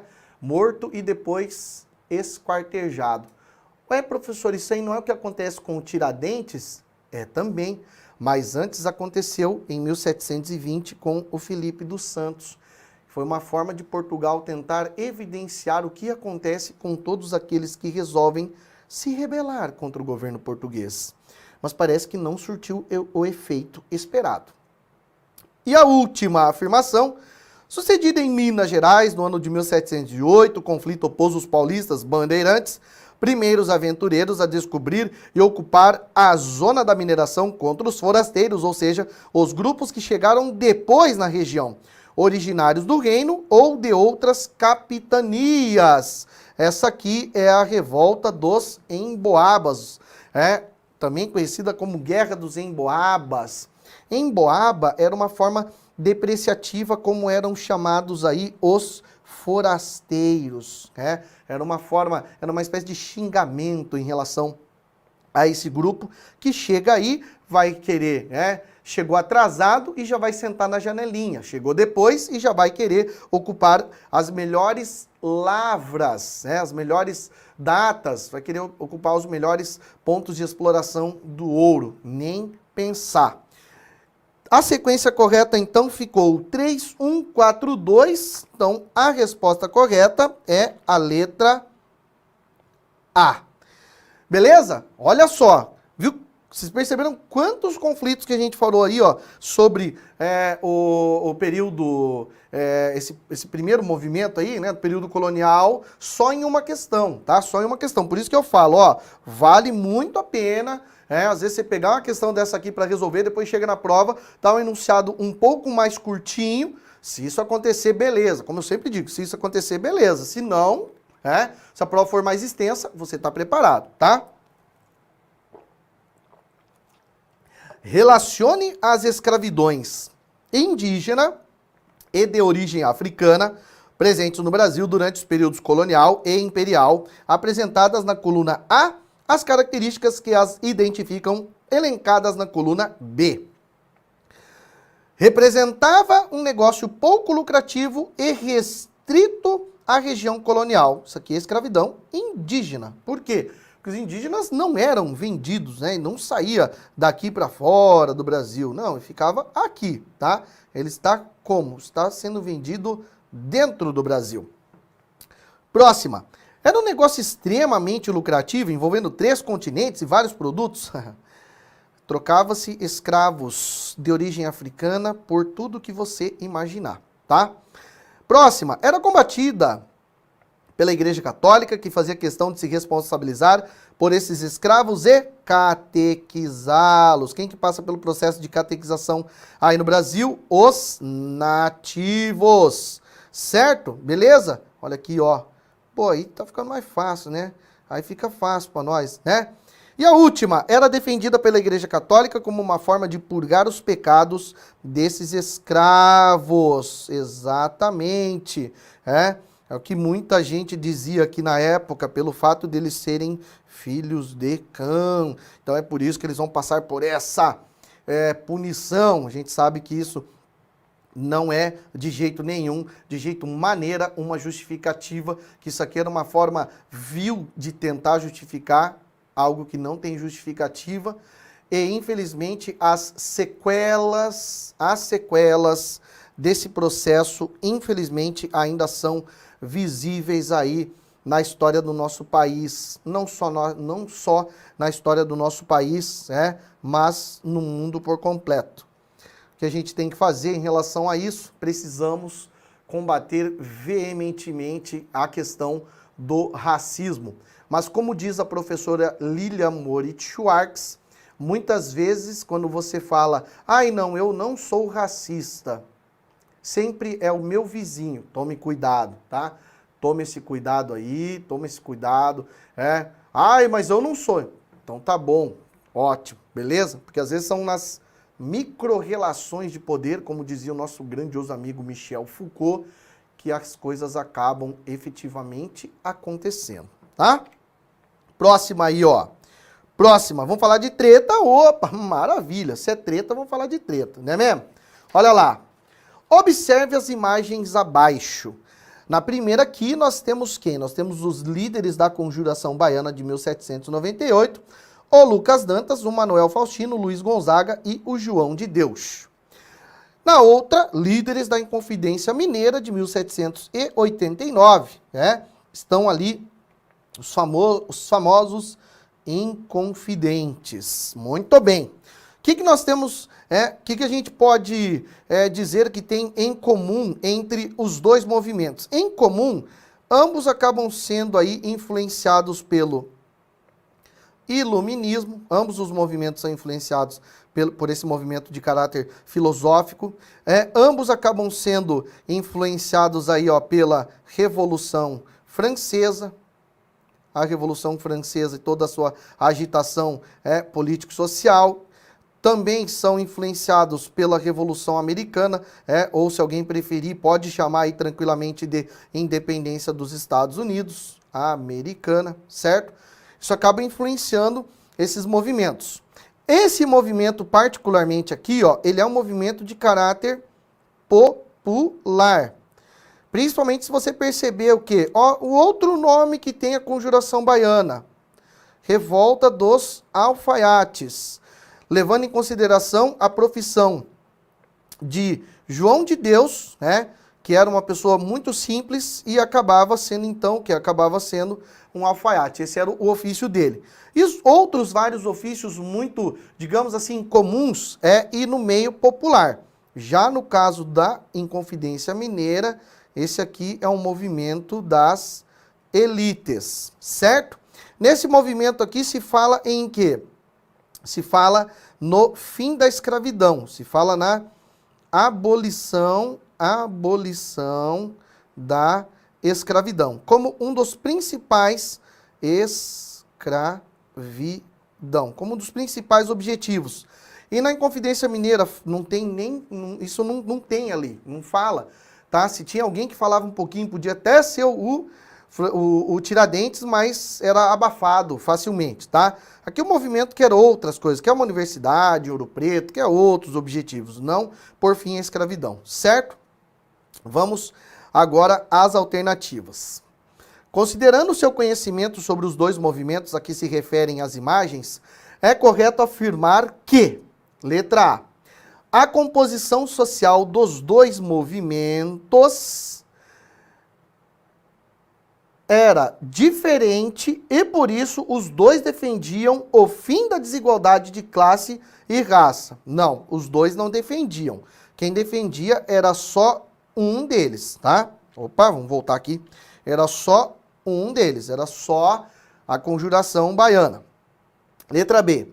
Os líderes dos dois movimentos se mantinham afastados do povo, evitando a participação dos pobres escravos e sendo contrários à escravidão.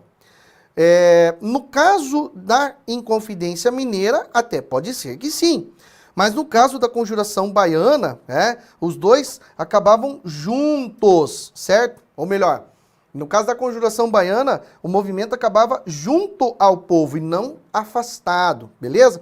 Tendo inclusive a participação de pobres, de escravizados, e obviamente sendo totalmente a favor do fim da escravidão, certo? Letra C. Os negros e ex-escravos mantinham-se na liderança dos dois movimentos. Não, dos dois não, filho. Dos dois não, filho! Só no caso aqui da Conjuração dos Alfaiates. Letra D. A presença dos negros nos dois movimentos foi decisiva para o projeto de resistência social e luta armada contra Portugal e a burguesia brasileira. Putz, é só em um dos movimentos que você vê a presença de negros. Só na Conjuração dos Alfaiates, tá? Você olha a imagem, velho, olha a imagem, a imagem já ajuda a responder um pouco, tá? Letra E. A diferença social entre os dois movimentos foi fundamental para os dois projetos, que se distinguiam, sobretudo no que se refere à defesa do fim da escravidão. Agora foi golaço, hein? Agora foi na gaveta essa letra E aí, tá? Facinho? Facinho, facinho, né? Facinho demais. Olha a próxima questão, que engraçada aí, ó. Olha a próxima questão. Observe o trecho abaixo e responda a questão a seguir. Como uma rainha louca, um príncipe medroso e uma corte corrupta enganaram Napoleão e mudaram a história de Portugal e do Brasil. Laurentino Gomes. Vale a pena ler esse livro aqui, tá? 1808 é o título dele. O trecho de Laurentino Gomes, autor de 1808, refere-se a um momento que foi decisivo para a ruptura do Pacto Colonial sobre o Brasil. Ruptura do Pacto Colonial no Brasil. Olha aqui, ó. Ruptura do Pacto Colonial. Entre os diversos acordos e medidas relacionados a esse momento, podemos citar, exceto... Opa, estamos em busca da incorreta. Maravilha. Vamos ver o que está incorreto aqui, ó. Letra A.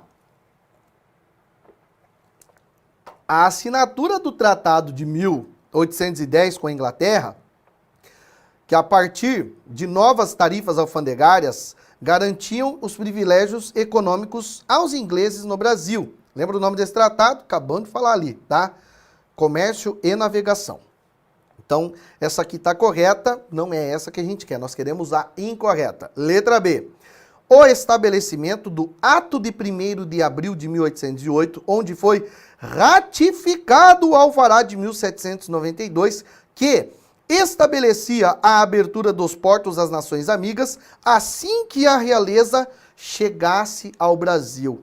Só tem uma palavra aqui que muda todo o sentido, que coloca a letra B como a boa para nós. Coloca a letra B como a incorreta. A palavra aqui é ratificado. Ô louco, professor, o que significa esse negócio de ratificado aí, ó? Ratificar significa confirmar.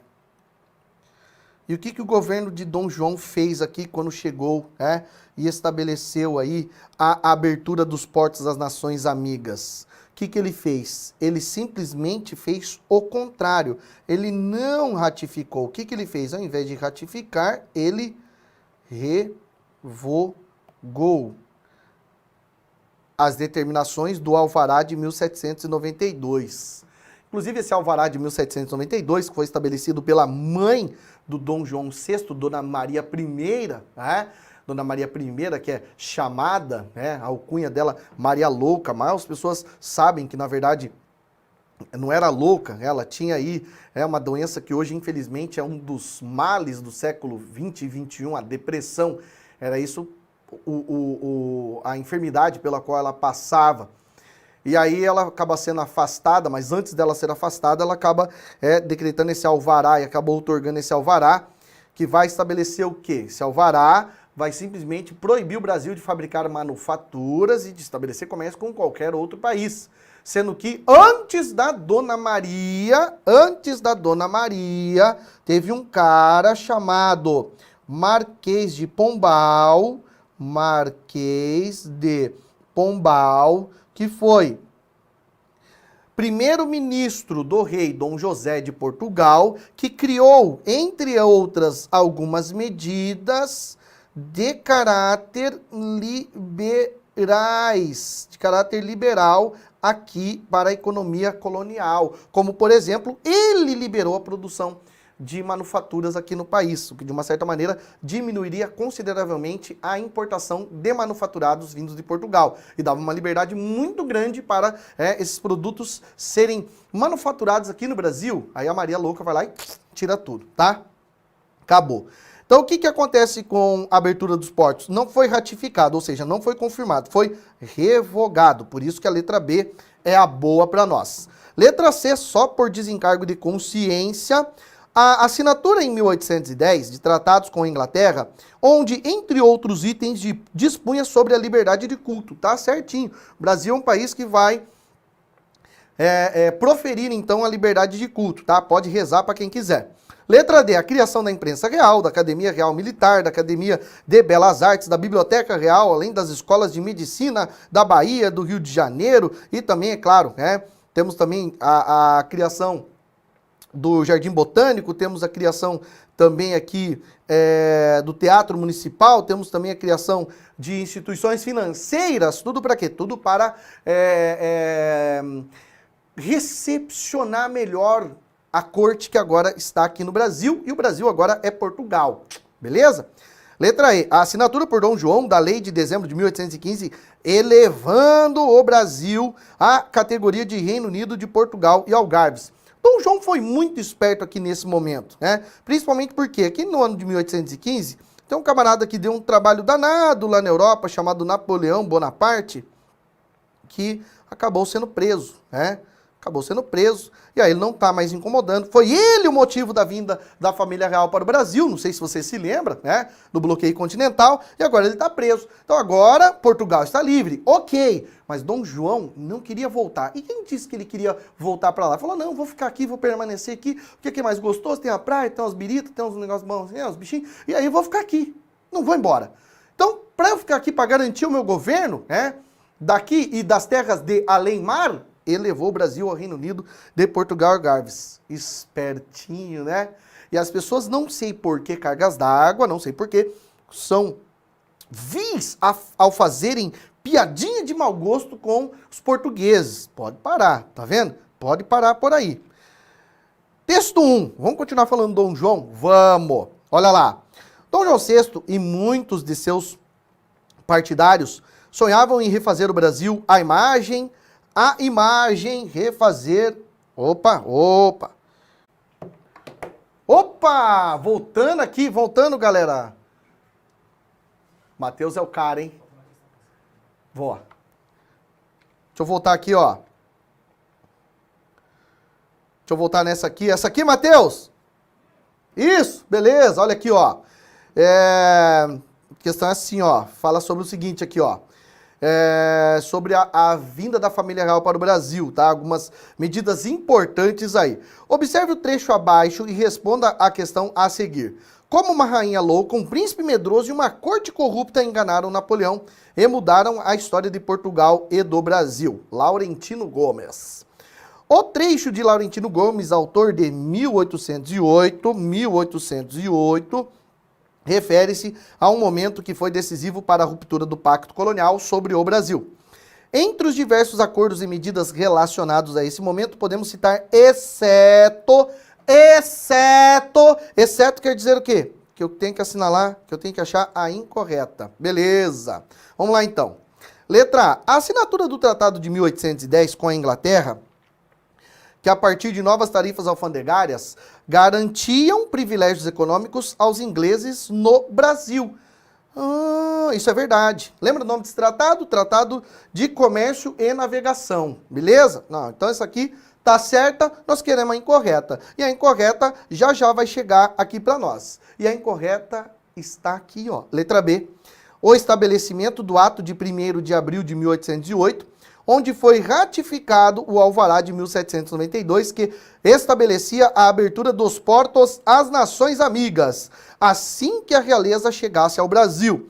Qual que é a palavra errada aqui? A palavra é ratificado.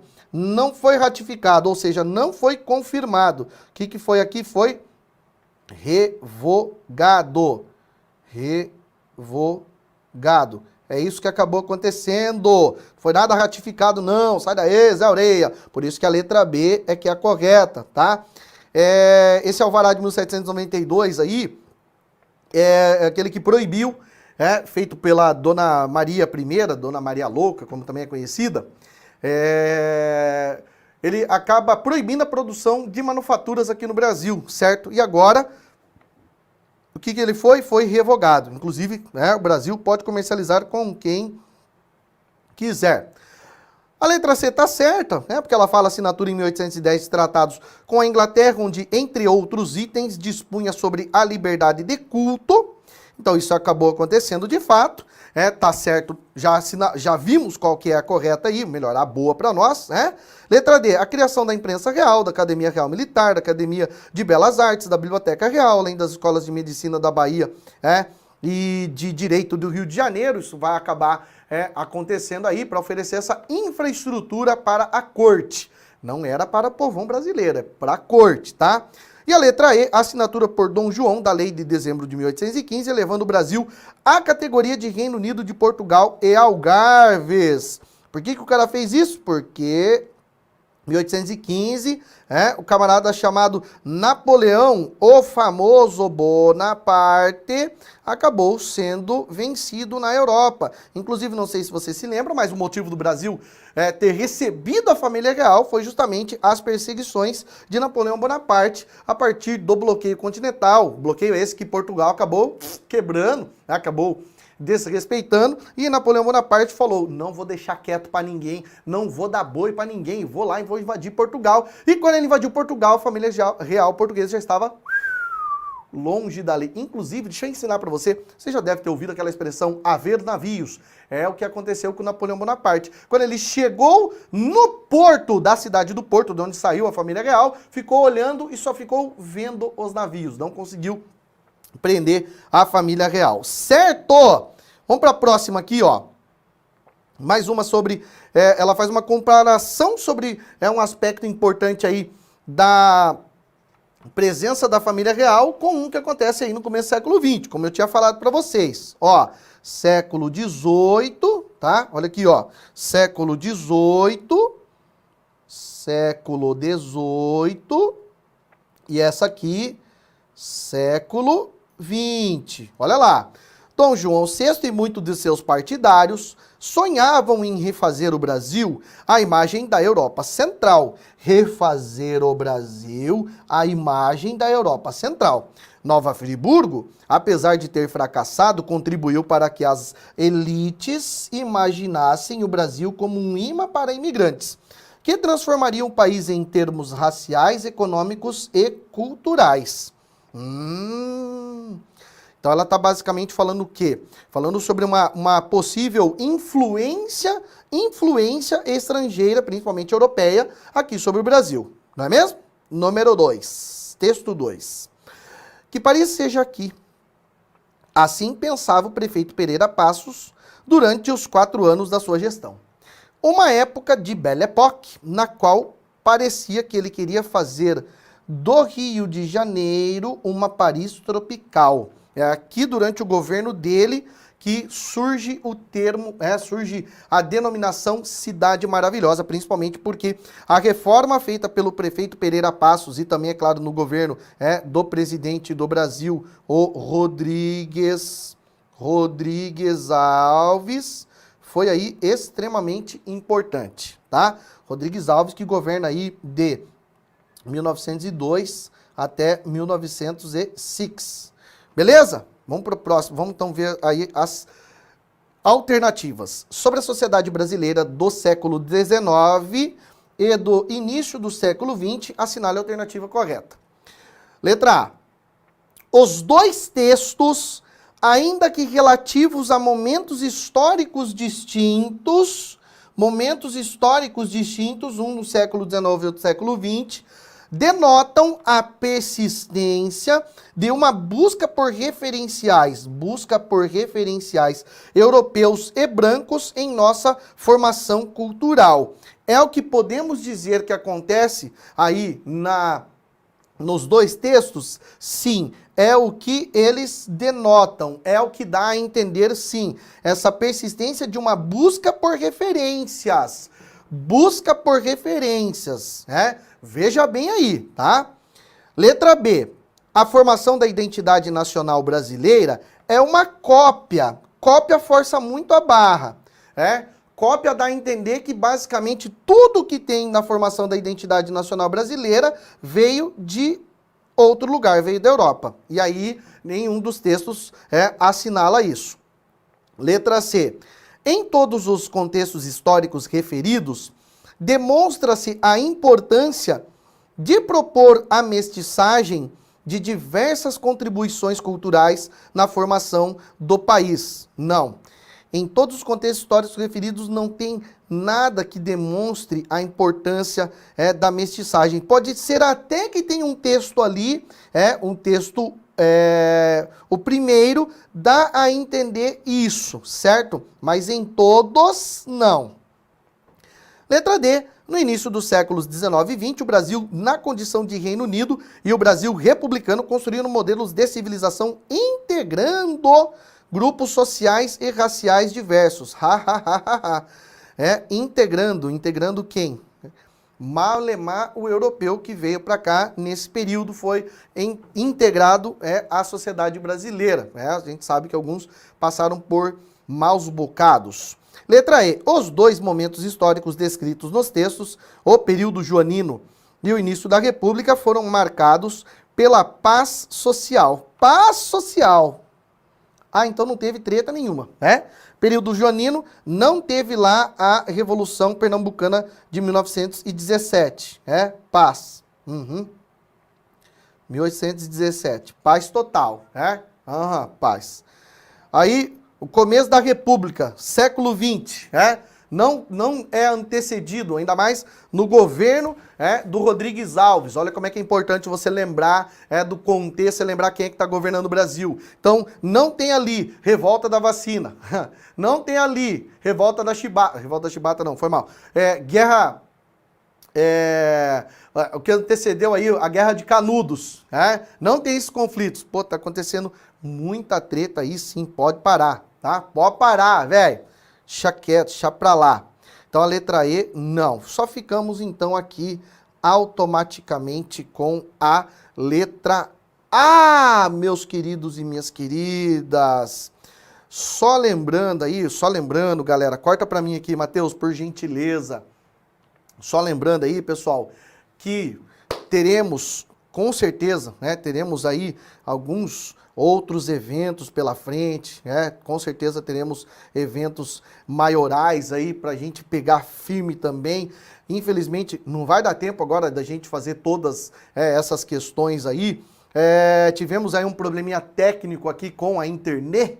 A internet acabou nos quicando, mas a gente voltou assim o mais rápido possível, era só um probleminha aí, tá? Deixa eu ver se tem alguma pergunta aqui. Possibilidade de cair uma questão sobre estanco e escambo. É grande, Antônio Marcos, é grande. Já vi questão sobre isso, tá? Ainda mais nesse processo. Lembrando que estanco acaba sendo o comércio monopolizado, tá? Exemplo, no período pré-colonial, como só os portugueses comercializavam o pau-brasil, então eles tinham um monopólio do pau-brasil. Eles têm o quê? O estanco, tá? Quando é decretado também aí em Minas Gerais, quando é descoberto o ouro e depois os diamantes aí, é declarado então o estanco régio, somente a coroa real portuguesa que podia explorar os diamantes, tá? Pode cair alguma coisa aí. Irá ficar disponível posteriormente essas aulas. Olha, aí, Emanuel Pereira dos Santos, um abraço para você. Depois você pergunta pra galera aí, pergunta pros monitores que eles sabem dizer melhor isso aí para você, tá? Me recomendam a apostila de carreiras militares do Alfa, sem sombra de dúvidas, tá, Papiro? E a solução? Vai firme nela que com certeza vai te dar aí uma boa de uma ajuda. Deixa eu ver aqui o que mais. Bom, é só isso aí. Galera, agradeço imensamente, agradeço enormemente a presença de vocês aqui, certo? Aguardo ansiosamente o nosso próximo encontro, que certamente vai acontecer logo, logo. Como eu falei, essa semana ainda a gente tem um fecha aí, a gente vai continuar falando de assuntos relacionados à história do Brasil na quinta-feira, certo? Qualquer dúvida, qualquer pergunta, o que vocês precisarem, vem comigo aí, ó, certo? Tá ao vivo aí, Matheus? Tá ao vivo? Ó, isso aqui é pros meus amigos, professor Ricardo Barrios, professor Newton Matos, Leone, presta atenção, momento print, tá? Vou fazer aquela pose aqui, fazer aquela pose maravilhosa, galera vai dar o print aí, vai, posta lá no Instagram, me marca, beleza? Rapidinho aí, ó, momento print, vai lá, vai. Aê! Quero só ver lá, me marca, tá? Professor Thiago Pereira, já vou mandar na cola pra eles, tá? Estamos fazendo uma disputa aí, quem que consegue o momento print mais engraçado, embaçado, enrasgado, seja lá o que for. Tamo junto, galera, o que precisar de mim aí, ó, pode chamar, certo, praça? Tamo junto. Vamos pra cima e até mais. Até a próxima. Tchau.